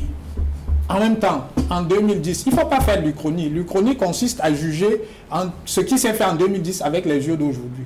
Aujourd'hui, les capacités en photovoltaïque sont intéressantes. Est-ce que c'était le cas en 2010? Je ne pense pas. Donc, c'est une avenue que le gouvernement va explorer. Mais je voudrais terminer en précisant simplement quelque chose. Sur la question des délestages, un rapport de la Banque mondiale dit que dans les pays d'Afrique subsaharienne, la moyenne des coupures par semaine est de 80 heures, c'est-à-dire 3 jours, 8 heures. Dans l'ensemble des pays de l'Afrique subsaharienne, y compris l'Afrique du Sud, qui est quand même la première puissance économique africaine, et le Nigeria, où j'ai envoyé un collaborateur récemment, et il me disait, au Nigeria, bon, on ne parle même pas d'énergie électrique parce qu'il n'y en a pas du tout. Et maintenant qu'il y a eu une réévaluation, la baisse des subventions sur le carburant là-bas, ce n'est pas évident pour certains de pouvoir acheter le carburant et faire marcher leur groupe électrogène. Donc ce n'est pas une problématique particulière au Cameroun, et contrairement à ce que j'ai entendu mon estimé Mono prétendre, ce n'est pas parce que le gouvernement n'a rien fait. C'est une problématique qui est une problématique générale pour l'Afrique subsaharienne, et elle tient à un certain nombre de causes sur lesquelles on reviendra peut-être si vous en avez convenance. Patrick, là, ça me fait penser à ce qu'on observe très souvent dans les quartiers. C'est-à-dire, pardon, Christian. Ça me fait penser à ce qu'on regarde très souvent dans les quartiers. C'est-à-dire que vous êtes chez vous, dès qu'on coupe la lumière, premier réflexe, c'est de sortir au balcon pour regarder si tout le quartier est dans le noir. Et si tout le monde est dans le noir, ça rassure, ça pèse. Alors, Patrick a envie de dire que partout en Afrique, c'est les délestages, c'est le subsaharienne, je pense. Oui, et donc du coup, on peut dormir calmement en se disant, on n'est pas les seuls dans cette situation. Je viens de rappeler, permettez-moi de revenir, parce que le chef d'État disait en 2022, le 31 décembre 2022, il disait, la situation dans le secteur de l'énergie électrique connaîtra une amélioration considérable en 2023. Je peux répéter? Mais bien sûr. La situation dans le secteur de l'énergie électrique connaîtra une amélioration considérable en 2023 avec la mise en service de la première phase du barrage hydroélectrique de Nachigal et les travaux de raccordement au réseau interconnecté Sud. Et plus loin, il disait, nos efforts visant à renforcer la qualité et la quantité de l'offre énergétique vont s'intensifier à la faveur de la construction de nouvelles infrastructures énergétiques et de développement de l'énergie solaire. Nous sommes le 31 décembre 2022. Et le 31 décembre 2023, le chef d'État disait des avancées considérables ont également été enregistrées dans le secteur de l'électricité en vue de résorber le déficit énergétique de notre pays. Et il parlait des 44 000 panneaux solaires qui couvrent 40% des besoins d'électricité dans les régions septentrionales. Et il disait le barrage de Nactigal d'une capacité de 420 MW sera mis en service dans quelques jours. 31 décembre 2023. L'usine de pied du barrage hydroélectrique de Lompanga sera également opérationnelle en 2024. Elle permettra d'accroître l'offre énergétique dans la ville de Bertois et ses environs. Plusieurs autres projets d'ouvrages hydroélectriques sont également envisagés ou en train d'être lancés. Le barrage de Kikote, de Mikuma, Grand Ewen, etc. Et à terme, disait le chef de l'État, la capacité installée de tous ces ouvrages va assurer à notre pays l'autosuffisance et accéder au statut envié de pays exportateur d'électricité. Vous avez le sentiment que quand le président de la République parle, ceux qui sont autour de lui, qui sont chargés d'exécuter, suivent, ou bien ils ont leur politique qui n'a rien à voir avec les discours du chef d'État? Je constate tout simplement qu'il y a une très grande inadéquation entre ces discours qu'on nous sert depuis des années et la réalité de la situation de l'offre énergétique dans notre pays. Duval, je veux d'abord rappeler ici que les différents projets qu'on a mentionnés ici, Menvele, Nachigal, Lompaga, ont coûté des milliers de milliards aux contribuables camerounais. Des financements de la Banque mondiale, le Fonds monétaire international, c'est-à-dire c'est des milliers de milliards d'investissements, avec des capacités attendues en termes de mégawatts qui ont été annoncées pompeusement. Et depuis 2012, pour reprendre par exemple Menvele jusqu'en 2024, on se rend compte que entre les discours, entre les investissements, entre ce que les Camerounais étaient légitimement en droit d'attendre et ce à quoi nous assistons, il y a un gap monumental. Et dans tous les autres pays, parce que tout à l'heure, M. Riffo a semblé dire que ce n'est pas l'apanage du Cameroun. Mais je vais le mettre au défi et qu'il aille lui-même vérifier un certain nombre de ses sources, qu'il regarde les investissements réalisés dans certains pays en Afrique au sud du Sahara par rapport aux investissements qui ont été réalisés dans notre pays. Il y a un problème de gouvernance dans ce pays. Il y a un réel problème dans la capacité à porter des projets d'envergure et à pouvoir les rendre à pouvoir les optimiser par rapport à leur capacité réelle, au potentiel réel de ces projets. La réalité est que ceux qui ont géré la plupart de ces projets n'ont pas donné la pleine mesure des capacités auxquelles on était en droit de s'attendre par rapport à cela. La réalité, aujourd'hui, les Camerounais n'ont toujours pas d'électricité. J'ai été surpris d'entendre tout à l'heure le même Riffo dire qu'en dehors des périodes de tirage, les ménages sont alimentés et que tout le monde a l'électricité. Mais monsieur Riffo, vous vivez où? En 2023, on a vécu une année noire au Cameroun. On peut compter le nombre de jours où les Camerounais ont eu l'électricité, ça continue en 2024. Mais quelles sont ces déclarations? Je suis totalement surpris que vous évoquiez une offre qui est à la pleine mesure des attentes des consommateurs en dehors de cette période d'étayage. Non, c'est faux. C'est faux, les Camerounais, peut-être que vous vivez dans un quartier qui est protégé, où lorsque les autres se plaignent et ils n'ont pas d'électricité, vous êtes alimenté. Non. Non, il n'y en a pas. Non, les ménages, les petites et moyennes industries, toutes les personnes qui doivent normalement être des vecteurs de production sur le plan économique sont asphyxiés aujourd'hui à cause de l'absence de l'électricité. Nous avons connu à la fin de l'année le conflit entre Eneo, le gouvernement du Cameroun, et les entreprises Sonatrel et Globelec, qui sont des producteurs et des transporteurs d'énergie. Il y a eu des discussions qui ont permis de dire qu'une partie de l'argent sera débloquée pour permettre aux Camerounais de passer les fêtes. Et les Camerounais ont péniblement passé les fêtes, même si on a noté une légère amélioration pendant cette période. Et depuis, nous sommes retombés à la même réalité. Quand le ministre fait sa sortie pour mettre en garde Eneo sur les risques de troubles sociaux, vous pensez que ce ministre, lui, il n'est pas conscient de l'ensemble de vos déclarations qui tendent plutôt à dire que non, tout se passe très bien, les Camerounais ont l'électricité, notre offre, on a fait des investissements par rapport à ceci. Non, souvent il faudrait revenir, parce que la souffrance collective aujourd'hui de nos concitoyens nous interpelle tous et nous commande d'avoir d'autres types de discours. Parce que les Camerounais vous écoutent lorsque vous faites ce type de déclaration et les mêmes se posent la question de savoir, mais c'est pas possible. Dans quel pays il vit? Dans quel pays il vit? Il y a eu beaucoup de discours, il y a eu beaucoup d'investissements. On était d'ailleurs, quand vous regardez les chiffres, entre les 440 mégawatts de Menvele, à Lompaga, ils avaient annoncé... Menvele, c'est 200. Ah, 200, oui. Oui, à Lompaga, ils avaient annoncé 30 mégawatts. 32 mégawatts. Aujourd'hui, on est à 7 mégawatts. C'est-à-dire, vous regardez toujours le déficit entre les chiffres annoncés et la réalité de l'électricité produite aujourd'hui en termes de mégawatts. C'est-à-dire qu'il n'y a jamais eu un projet qui a été mené à terme et qui remplit les spécifications du cahier de charges tel que défini au départ par l'ensemble des parties. Ça pose tout simplement le problème de la gouvernance et de la gouvernance des projets. Et vous, qui devez le comprendre mieux que les autres, ne pouvez pas venir ici jouer l'avocat de l'ensemble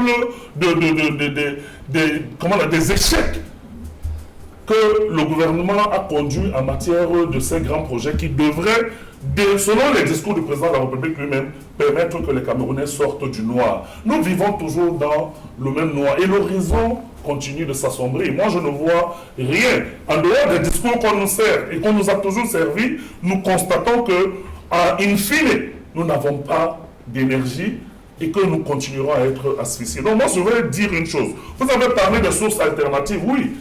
Hein? Vous avez parlé du thermique, du solaire et autre chose. Nous sommes d'accord. Mais à qui incombe le chèque? C'est l'absence de planification incombe au gouvernement. Ils auraient dû penser aux solutions alternatives un peu plus tôt. On a parlé certes des barrages de retenue pour l'hydroélectrique, mais on aurait pu développer ces sources d'énergie alternatives depuis très longtemps pour pallier aux souffrances de nos concitoyens. Donc il y a des échecs qu'il faut assumer. Et en matière d'offres énergétiques au Cameroun et de la conduite des projets en ce qui concerne la production de l'énergie électrique, c'est un échec patent du gouvernement et il faut que ceux qui ont dirigé ces projets puissent assumer cet échec. Alors, Edmond Kangia, j'entends une petite voix d'un vieux à Nouvelle, ici à Douala, 70-80 ans, qui a connu l'époque de la Sonel, avec Marcel Nyet-Difendi et les autres, peut-être même un peu avant, avec, je crois, Inelkam, c'est comme ça que ça s'appelait, pendant la période, et qui aujourd'hui se demande qu'est-ce qui se passe, alors qu'on parle plus de barrages, on construit plus de barrages, on innove plus, puisqu'on a même éclaté cette entité en trois. Il y a le producteur, il y a le transporteur, il y a celui qui distribue et qui commercialise. Que de choses, que d'innovations apportées dans le sens justement de l'amélioration de la qualité de l'offre en électricité, mais des espoirs toujours déçus. Finalement, qu'est-ce qui se passe? Oui, des espoirs toujours déçus. Vous me permettrez de dire un dernier mot peut-être sur le chapitre précédent, à propos du terme suprémacisme bamileke, utilisé par ma consoeur Henriette Ekoué. Je trouve également que c'est excessif et inacceptable de sa part. Ce d'autant qu'elle-même, elle a reconnu que dans une des interviews qu'elle nous a accordées, et même dans des choses, dans des informations qu'elle nous a données, qu'elle n'a pas de problème avec les Bamileke, avec ses compatriotes originaires de l'Ouest. Je dois rappeler ici que parmi ses temps forts dans sa vie de militante politique, elle m'a révélé que les meilleurs moments qu'elle a connus dans la clandestinité, c'est quand elle était à l'Ouest. Elle n'avait pas de soucis, elle était vraiment en sécurité. Donc en réalité, je suis ahuri lorsqu'elle parle d'un suprémacisme bamileke parce qu'elle-même, en son fond intérieur, elle n'a aucun problème avec les compatriotes originaires de l'Ouest, où elle s'est sentie le plus en sécurité pendant la clandestinité. Ça, c'est une information que je tenais à donner avant de répondre à votre question. Oui, beaucoup d'espoir déçus. De la Sonel aujourd'hui à Eneo, en passant entre autres par AES Sonel, que nous avons connu depuis la période de la privatisation, qui s'est déroulée globalement dans des conditions tragiques et désastreuses pour les sociétés, les entreprises publiques au Cameroun. Je voudrais dire aujourd'hui effectivement que le sentiment que les populations dans les quartiers ont, vous parliez de Nebel, mais il y a d'autres quartiers comme Daïdo, je parle de Nebel parce que c'est un vieux quartier. Bassa, Bonabéry, notamment partout, il y a des entreprises, où il y a des industries. On a le sentiment qu'aujourd'hui, la situation s'est beaucoup plus aggravée. Parce qu'à l'époque de la Sonel, il y avait certes des périodes de coupure d'électricité, mais ces périodes n'étaient pas aussi longues et étendues comme aujourd'hui.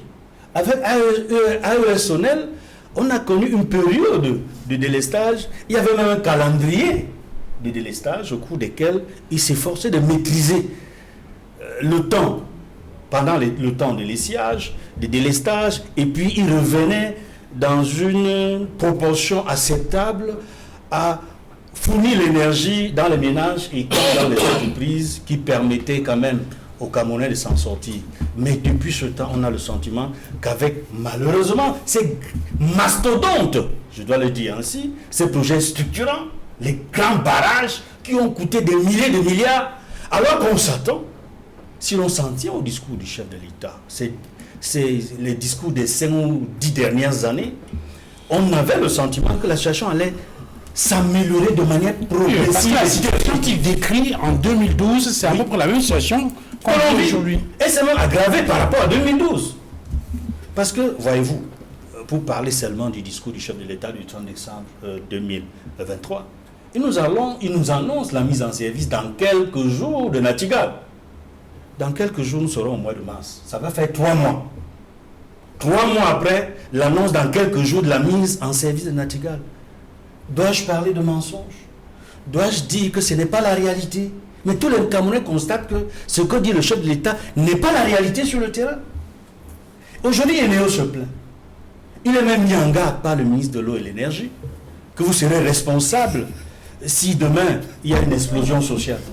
Mais voyez-vous, Enéo dit tout simplement, j'ai besoin seulement de 18 milliards de la dette de l'État pour pouvoir contenir ces délestages. Pourquoi l'État ne reverse pas à Enéo ce qui lui revient pour résoudre, même de façon ponctuelle, une situation que tout le monde voit, qui dérange non seulement les ménages, mais les entreprises. Et n'oublions pas, le chef de l'État l'a toujours dit dans tous ses discours, qu'il viendra un moment, et vous avez cité certains passages de ces discours, où l'énergie qui nous manque tant, on va résorber ce problème à telle enseigne que nous allons même vendre cette énergie dans le pays voisin. Nous en sommes encore loin. Depuis qu'il l'a dit, non seulement nous sommes dans l'incapacité d'avoir l'énergie de manière constante pour tous les Camerounais. Il le disait en 2012, hein, Edmond. Ça fait 12 ans exactement qu'il le disait. Et il a répété, je crois, dans le discours du 31 Le 31 décembre 2023. Donc la situation, non seulement il fait des grandes annonces, ces annonces ne sont pas réelles sur le terrain. Et puis, voyez-vous, lorsqu'on a privatisé la SONEL, on lui a enlevé toutes ses attributions parce qu'à l'époque, la SONEL faisait tout. C'est-à-dire la production, le transport, la commercialisation, la distribution. On a créé 3 sociétés pratiquement en dehors de Enéo aujourd'hui. Il y a la Sonatrel, il y a la Sonatrel, il y a EDC. On s'attend à ce que l'énergie soit transportée des barrages pour arriver au niveau où Enéo va pouvoir l'utiliser, le rendre disponible, le commercialiser au niveau des ménages et des entreprises. Que rien du tout de tout cela. Puis, voyez-vous, on a mis à la tête de certaines de ces nouvelles sociétés, notamment la Sonatrel, des ENAMAC. C'est-à-dire, quelqu'un sort de l'ENAM, on envoie à la tête d'une structure comme la Sonatrel. Mais vous attendez à ce qu'il fasse quoi là-bas? À la tête d'une société de transport d'énergie, comme à la tête d'une société de production d'énergie, on doit mettre des ingénieurs du domaine. Mais l'homme qu'il faut à la place qu'il faut. On ne peut pas mettre quelqu'un qui sort de l'ENAM à la tête d'une société où on attend l'énergie. Mais voilà, c'est la question de gouvernance qu'on évoquait tout à l'heure. Il y a un problème dans la gouvernance. Mettez les hommes qu'il faut à la place qu'il faut, dans des secteurs aussi importants que l'énergie, qui est attendue, ou l'industrialisation du Cameroun. Mais voyez-vous, j'ai le sentiment que une autre annonce qui a été faite il y a une vingtaine d'années par le chef de l'État ne va pas se réaliser. Vous savez laquelle? L'émergence au Cameroun en 2035. 2035, c'est pas loin. Nous sommes en 2024. C'est dans 13 ans. Paul Biya a dit il y a 12 ans. 11 ans. Il y a 11 ans. Il y a 11 ans. Dans 11 ans. Dans 11 ans, c'est l'émergence. Ouais. Vous imaginez l'émergence sans industrialisation, sans énergie, pour être plus précis, sans énergie, c'est impossible. Cela signifie que c'est une navigation à vue qui fait en sorte que le Cameroun, aujourd'hui, en Afrique au sud du Sahara, ressemble dangereusement à un pays qui se projette comme une grande nation, comme un pays qui a pourtant un fort potentiel économique, mais qui en réalité dans sa gestion fait piètre figure et même n'arrive pas à garder le niveau des années 80. Parce que dans les années 80, on était avec la Côte d'Ivoire et d'autres pays. Aujourd'hui, la Côte d'Ivoire est loin, très loin du Cameroun en matière de production d'énergie, en matière, même dans les domaines qui faisaient notre fierté, à l'époque du président Idjo. L'agriculture, l'or vert. Ce n'est plus ça. La Côte d'Ivoire, champion du monde dans le cacao et dans d'autres domaines, ils ont en ce moment diversifié. Et c'est ce qui faisait notre force, la diversification. Malheureusement, que de programmes, que de projets, que d'annonces, mais dans le contenu, on ne voit rien. Alors, je voudrais préciser, justement, j'ai une précision d'une source digne de foi qui indique que même avec 1520 mégawatts de production en plein régime, le déficit est de près de 800 mégawatts. Et ce déficit ne peut pas être couvert même si on a une production en plein régime. Voilà, c'est ce que on a 2400 mégawatts à l'horizon 2030. Très bien. Oui. 2035. On en est très loin. Alors, Aristide Monod, bon, peut-être que les promesses ne sont pas tenues pour ce qui concerne l'électricité, mais il y a au moins des promesses tenues pour ce qui concerne le réajustement, non, les mesures d'accompagnement pour atténuer les effets dévastateurs de l'augmentation du prix du carburant à la pompe. Vous vous souvenez que depuis le début février, les prix des produits pétroliers ont grimpé. Le président, en tout cas le gouvernement, a annoncé un train de mesures pour accompagner les compatriotes, n'est-ce pas, dans la gestion de ces difficultés liées à l'augmentation du prix du carburant. Il y a eu une augmentation de salaire de 5%. Et il y a un certain nombre de choses, des allocations familiales même qui ont augmenté selon les décrets du président de la République qui ont été rendus publics cette semaine et qui sont, n'est-ce pas, magnifiés par Cameroun Tribune. Ça au moins, on va dire bravo, non? Je ne sais pas s'il faille dire bravo au chef de l'État, même si ça avait été une bonne mesure consistante quantitativement et qualitativement. Je ne sais pas pourquoi on devrait lui chanter les gloires, parce que là, il ne ferait que ce qui revient au président de la République. Mais dans le cas d'espèce, c'est même encore plus moqueur. Ça veut dire ce que le président a pris comme mesure. Vous ne pouvez pas connaître une hausse de 20% et puis les salaires sont à 5%. Vous ne pouvez pas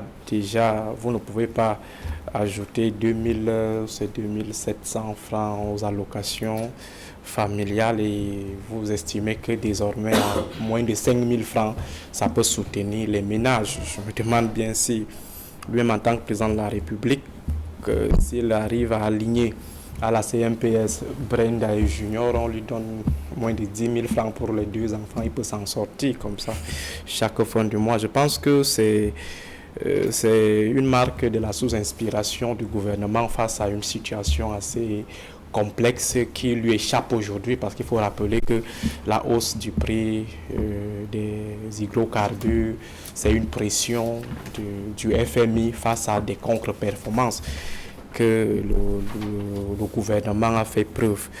Il faut dire que si on suit la logique d'un aîné, Jean-Marc Bikoko, qui parlait de la totalité des Camerounais qui peuvent bénéficier de ces mesures, on est pratiquement à 10%.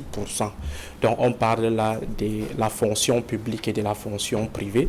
Il parlait de 90% des Camerounais. Ce sont eux qui peuvent bénéficier de ces 5% d'augmentation de salaire et qui peuvent également bénéficier de cette hausse des allocations familiales. Alors, que fait-on des autres 90%? Ça veut dire 16 en bas d'en bas. Comment est-ce qu'ils s'en sortent? Ceux qui sont salariés, on peut dire, bon, ils vont gérer, mais ceux qui ne sont pas salariés, ils font comment pour faire face à la hausse du prix du carburant et surtout à ses incidences, parce qu'il faut dire qu'il y a un effet domino. Du moment où on a augmenté le prix du carburant, forcément, il y a une incidence. La maman qui va désormais supporter un coût élevé du transport pour venir vendre, par exemple, sa tomate en Dokoti, elle va également revoir les choses à la hausse. Et donc, il y aura, ma foi, un effet contagion qui va toucher pratiquement tout le monde. Quelles sont les mesures que le président a réservé à ces catégories de personnes? Ceux qui ne sont pas salariés, on ne voit absolument rien. L'État social est sous-inspiré, l'État social ou l'État providentiel est totalement décadent. Au niveau du transport, on a connu, vous avez évoqué le cas de la socature ici, on avait la SOTUC, On a eu le bus à Yaoundé, 150 francs pour quitter de la poste centrale pour l'université de Yaoundé 2, c'était bien. On a eu Intercity qui est arrivé, mais finalement, si vous demandez à M. Ngale Bibé où sont toutes ces choses, si vous demandez au délégué du gouvernement, Yaoundé ou alors celui de Douala de l'époque, qu'est-ce qu'on en a fait? Absolument rien. On a parlé du tramway pour essayer de faciliter les choses. On a parlé parce qu'en fait, ce qu'il faut relever, en fait, c'est que au-delà, je dis qu'il y a une augmentation des prix de transport, mais se déplacer reste un véritable calvaire. Effectivement. Il faut regarder comment les gens sont agglutinés autour des carrefours le matin, ou bien le soir, lorsqu'il faut revenir. Exactement, parce que s'il y avait eu des mesures d'accompagnement populaires, pas des mesures d'accompagnement élitistes, qui sont même d'abord rachitiques, mais s'il y avait eu des mesures d'accompagnement populaire, comme ça veut dire la mise en service de ces bus ou de ces micros, disons entre guillemets, pour essayer de rêver, le Cameroun n'allait pas trop ressentir l'effet de la hausse, ou le Cameroun allait être assez reconnaissant. Or, aujourd'hui, on réalise que les mesures qui sont prises, c'est pour une catégorie, et une catégorie très minoritaire. Je parlais tout à l'heure des 10% qui pourront bénéficier de ces allègements ou de ces accompagnements. Or, on pouvait par exemple opter pour la mise en service de ces structures qui avaient existé. On pouvait également opter pour la baisse d'un bon nombre de taxes concernant par exemple l'importation des véhicules ou, pour parler trivialement, des papiers des véhicules, c'est-à-dire la visite technique, la vignette automobile ou les assurances.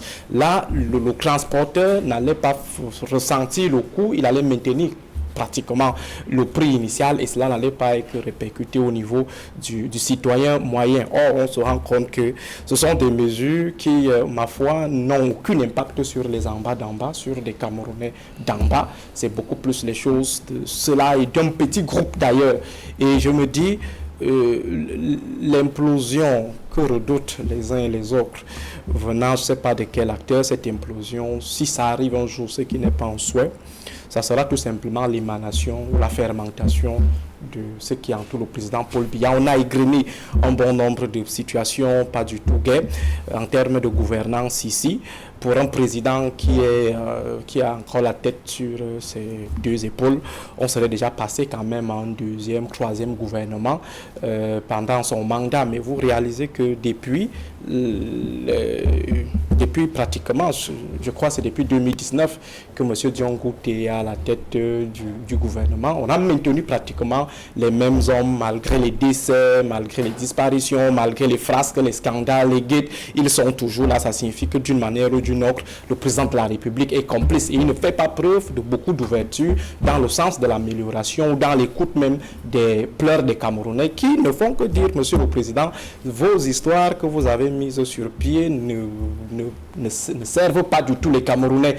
Mais vous allez voir, comme un aîné me disait, pour savoir si Paul Biya gère encore ce pays, il faut attendre le prochain gouvernement. Si vous le voyez faire un gouvernement avant la prochaine élection, considérez qu'il a encore la tête sur ses deux épaules. Alors, Patrick Foué, il y a deux situations. Vous avez observé un peu dans les grandes villes, notamment Douala et Yaoundé, le matin, 6h30, 7h, vous avez du monde dans les carrefours qui attendent des taxis.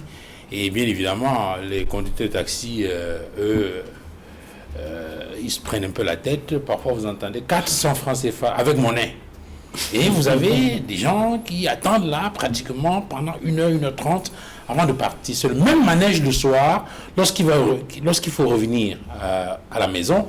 Vous avez des gens qui, rien qu'à l'idée de penser au stress qu'il va vivre au carrefour en attendant un éventuel taxi, ils préfèrent rester au bureau parfois 1 heure ou 2 heures après la fermeture des bureaux. Il y a quand même cette situation-là que les gens vivent au quotidien dans un pays où on vient d'augmenter le prix du transport, enfin, en attendant que cela soit entériné par le Premier ministre, on a des transporteurs qui eux aussi se plaignent. L'état du réseau routier, les routes sont en mauvais état, et en plus de cela, on augmente le prix du carburant, on a déjà augmenté le prix de la visite technique, on a augmenté le prix de l'assurance, de la vignette automobile depuis quelques mois, depuis je crois 1 an ou 2 ans. On avait doublé, ça faisait passer de 25 000 francs à 50 000 sans transition. Alors comment on vit avec ça? Je voudrais commencer par rappeler à mon cher Edmond que 30 jours, c'est un trimestre. 90 jours, c'est un trimestre.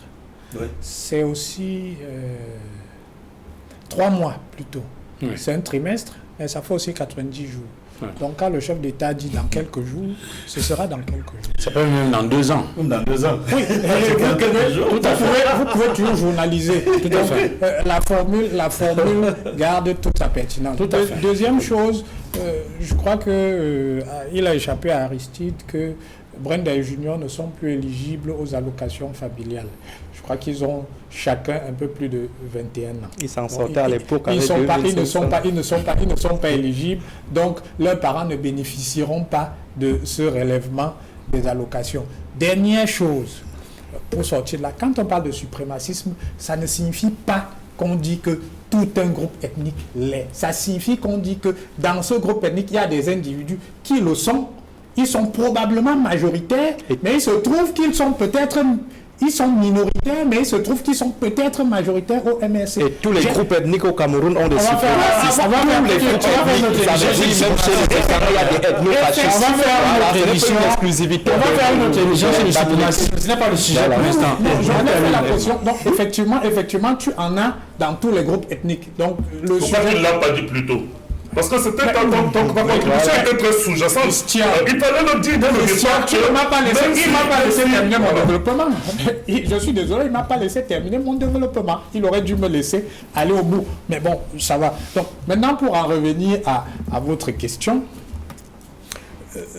nous sommes quand même dans une situation où, en 2 ans, l'État du Cameroun a dû supporter 1600 milliards pour soutenir la consommation de carburant au Cameroun.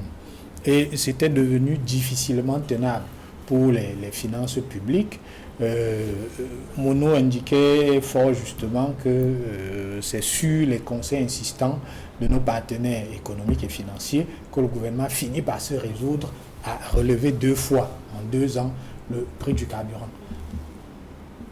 La première année où la Banque mondiale demande de mettre fin à cette subvention, c'est 2013. C'est-à-dire leur premier rapport sur la question, c'est 2013. Mais je crois que de 2013 à 2023, le gouvernement a attendu 10 ans.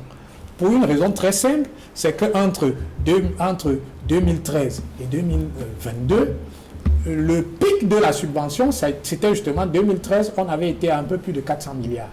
On n'avait jamais atteint les chiffres que nous avons atteints récemment. Donc, ça devenait difficilement tenable et on voit bien que pratiquement tous les pays dans le poteau, le Nigeria a fait de même, la Guinée équatoriale a fait de même, contrairement à ce que Maurice Kamto a prétendu, le Tchad a fait de même, pratiquement tous les pays, un certain nombre de pays l'ont fait.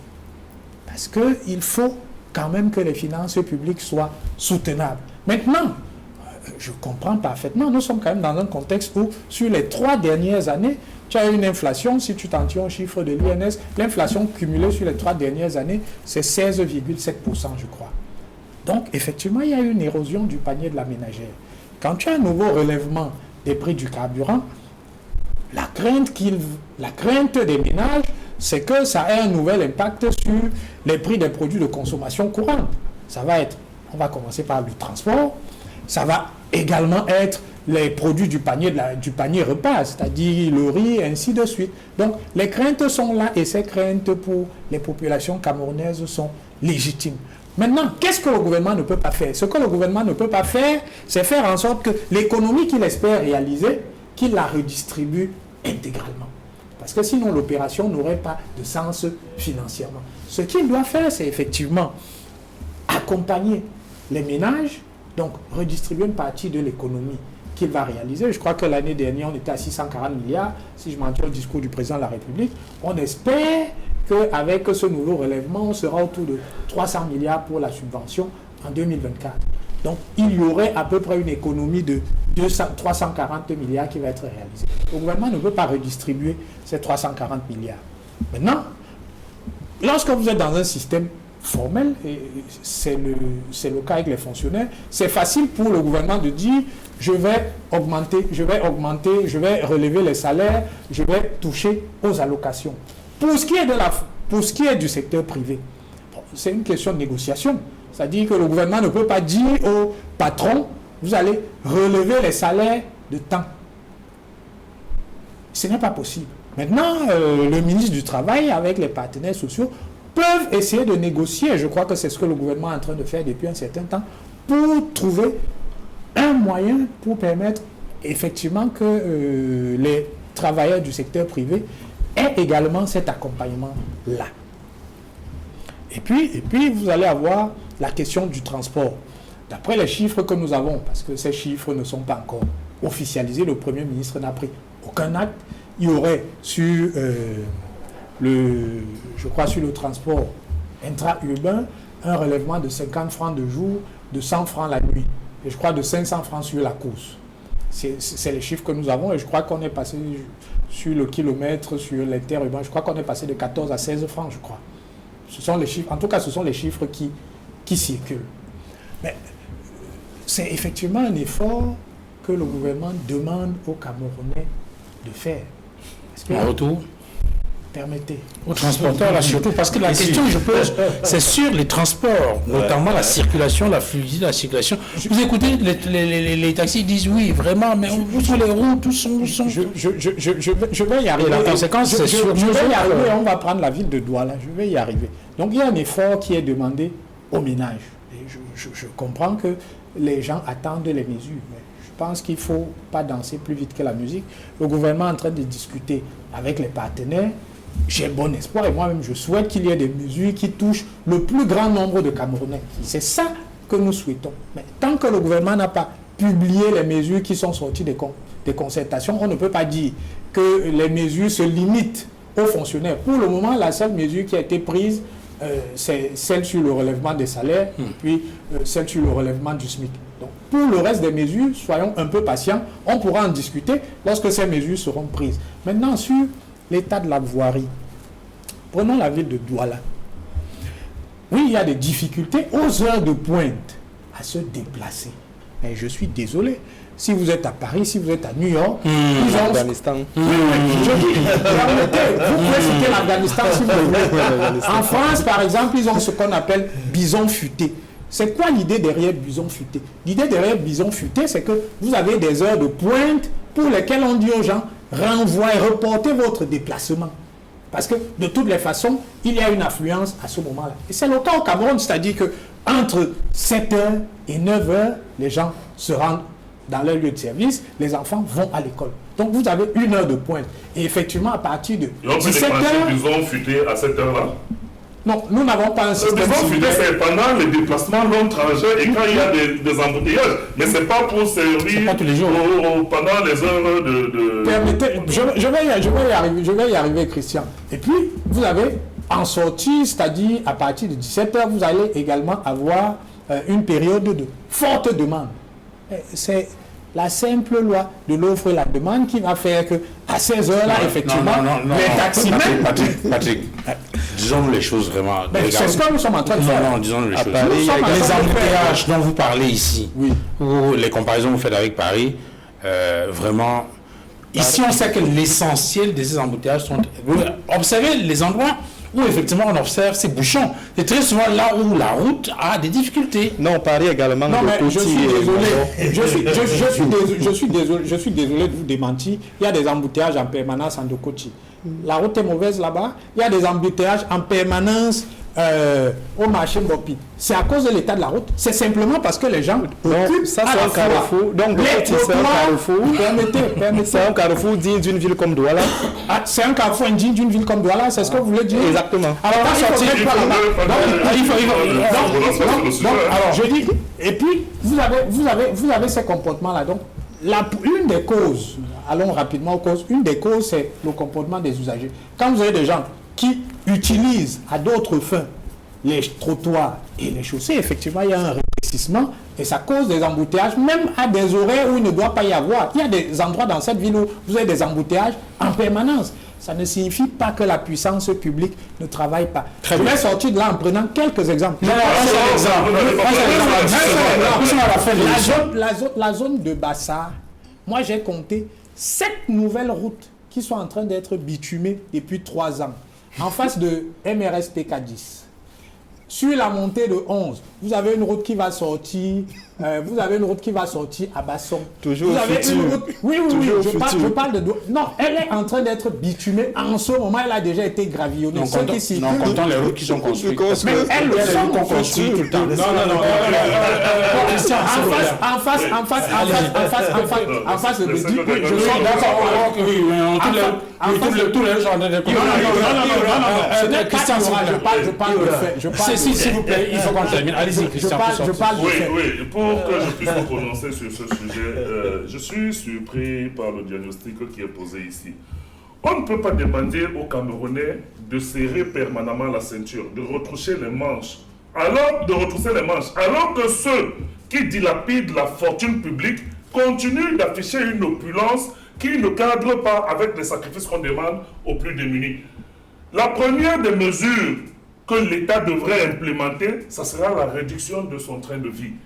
Parce que jusqu'à maintenant, nous voyons malheureusement des gens qui affichent un train de vie ostentatoire et qui demandent paradoxalement à ceux qui sont déjà dans la peine de continuer à être plongés. Quand vous menez des systèmes tels que celui que le gouvernement vient de faire, c'est-à-dire d'augmenter le prix des hydrocarbures, et que vous n'avez même pas encore pensé aux mesures de compensation qui vont permettre aux Camerounais d'alléger leurs difficultés, ça pose un problème parce que tout ça doit être mené de pair.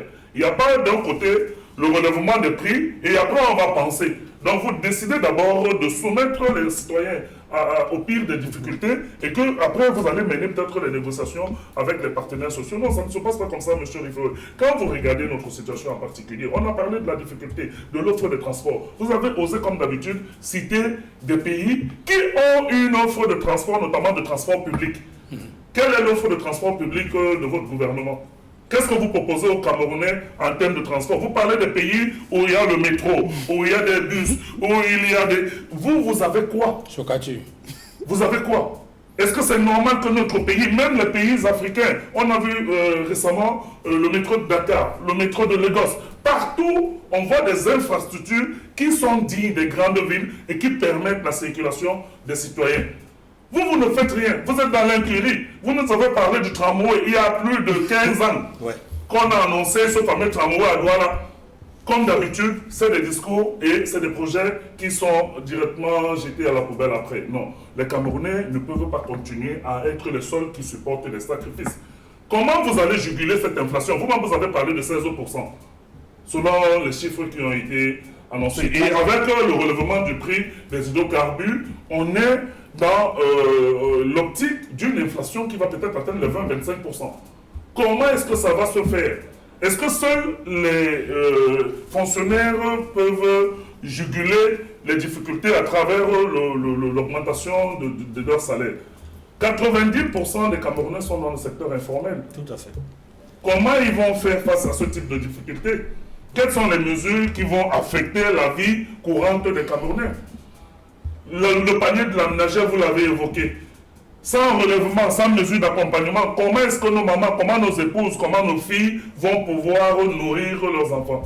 Donc, il faut qu'on comprenne à un moment donné qu'on ne peut pas tout défendre.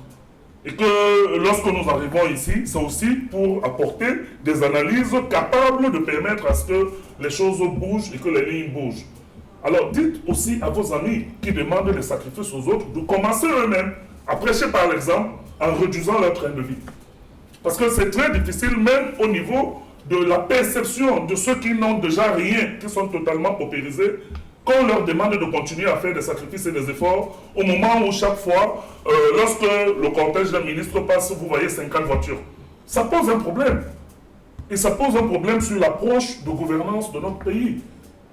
Et je dis très bien que les mesures sociales qui peuvent accompagner le relèvement des prix des hydrocarbures n'ont pas été observés et que ce processus a été très mal mené dans le cas de notre pays. Et nous ne sommes pas loin d'arriver à une situation où les Camerounais vont véritablement plonger. Et vous, si vous savez tout ça, je vais chuter par là.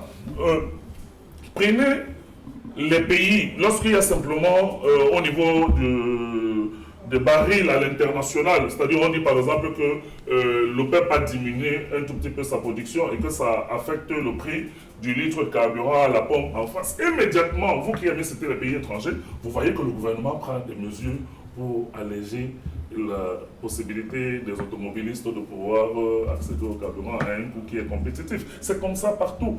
Chez nous, quelle est la mesure qui a été prise avec cela? Effectivement, les effets induits et l'impact vont affecter toute l'économie, tous les secteurs de l'économie camerounaise.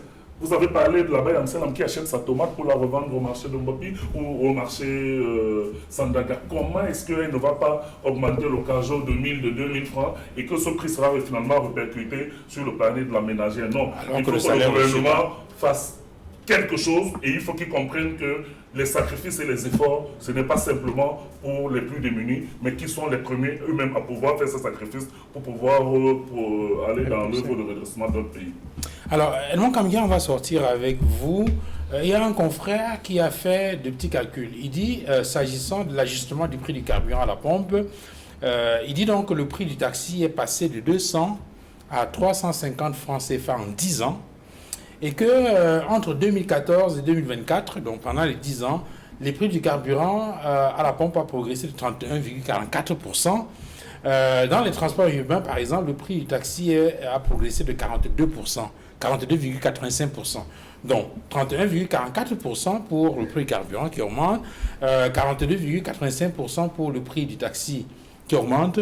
Entre-temps, le salaire pour le petit groupe qu'on a annoncé, 10%, donc 5% plus 5%. Pendant qu'ailleurs, les autres sont restés sur une progression de 0%.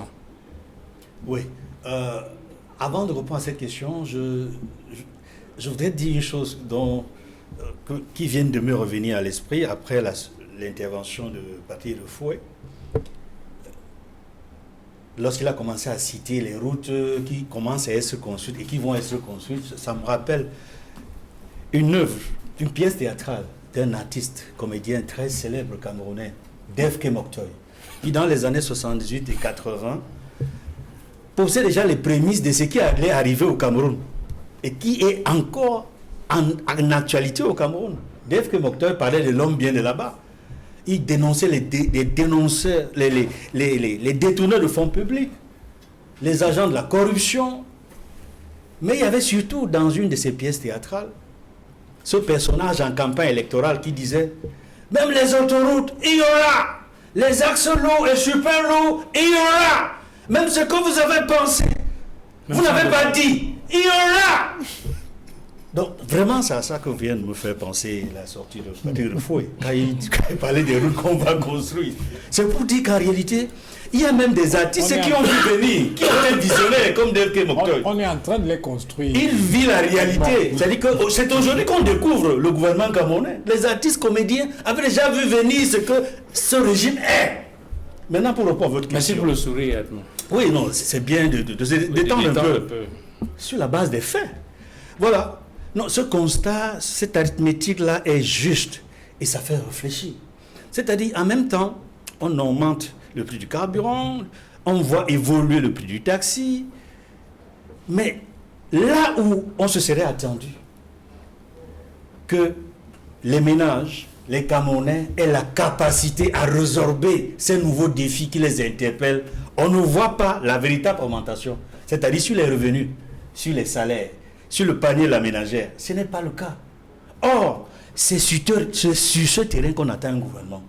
La capacité de répondre aux attentes des Camerounais, la capacité de faire en sorte que les Camerounais se sentent à l'aise, malgré les défis, les challenges qui interpellent le gouvernement. Parce que la finalité du gouvernement, c'est quoi? C'est l'homme, l'être humain. Faire en sorte que le Camerounais soit heureux, faire en sorte que le Camerounais soit en santé, faire en sorte que le Camerounais se sente en sécurité partout au Cameroun. Et sur la question de la sécurité, je voudrais rappeler que ce qui s'est passé à Cambé, le 11 février, nous interpelle sur la crise anglophone, qui n'est toujours pas résolue. C'est de faire également en sorte que les enfants puissent aller à l'école en sécurité partout au Cameroun, y compris dans l'extrême nord, où Boko Haram est de retour. C'est également faire en sorte que les Camerounais se sentent partout chez eux. Qu'on sorte des gadgets et des termes comme le vivre ensemble qui ne se décrète pas. Les Camerounais veulent se sentir Camerounais partout chez eux. Que la loi s'applique à tous les Camerounais partout où ils se trouvent. Que les Camerounais n'aient pas le sentiment qu'il y a des Camerounais à part et des Camerounais qui se sentent, je ne sais pas, privilégiés, qui ne se sentent pas dans une situation confortable. Nous devons, au Cameroun, comme à l'étranger, lorsque nous sommes Camerounais ou d'origine camerounaise, être fiers de ce que nous sommes. Que le gouvernement accompagne les initiatives des Camerounais, à l'intérieur comme à l'extérieur. Que ce que les UP6, les pères fondateurs, ont appelé le standard de la vie, l'élévation du standard de la vie soit la seule, mais alors l'essentiel de ce que tout gouvernement doit rechercher. C'est-à-dire que le Camerounais se sente bien, qu'il se sente bien dans la répartition des fruits de la croissance. C'est sur cette interpellation que nous allons mettre un terme à cette émission de droit des réponses de ce dimanche. Et finalement, merci à vous, messieurs, d'être venus sur ce plateau. Merci aux équipes techniques et éditoriales, notamment voilà, le réalisateur Maison est de retour de Côte d'Ivoire. Il a repris les rênes de l'émission. J'espère que vous l'avez ressenti. En tout cas, je m'adresse au j'espère que le réalisateur... Éric Florent Ouattat. Oui, il nous a amené beaucoup de bonnes choses de la Côte d'Ivoire. Merci, madame, messieurs, de nous avoir suivis. Excellent dimanche à tous et à très bientôt. Au revoir.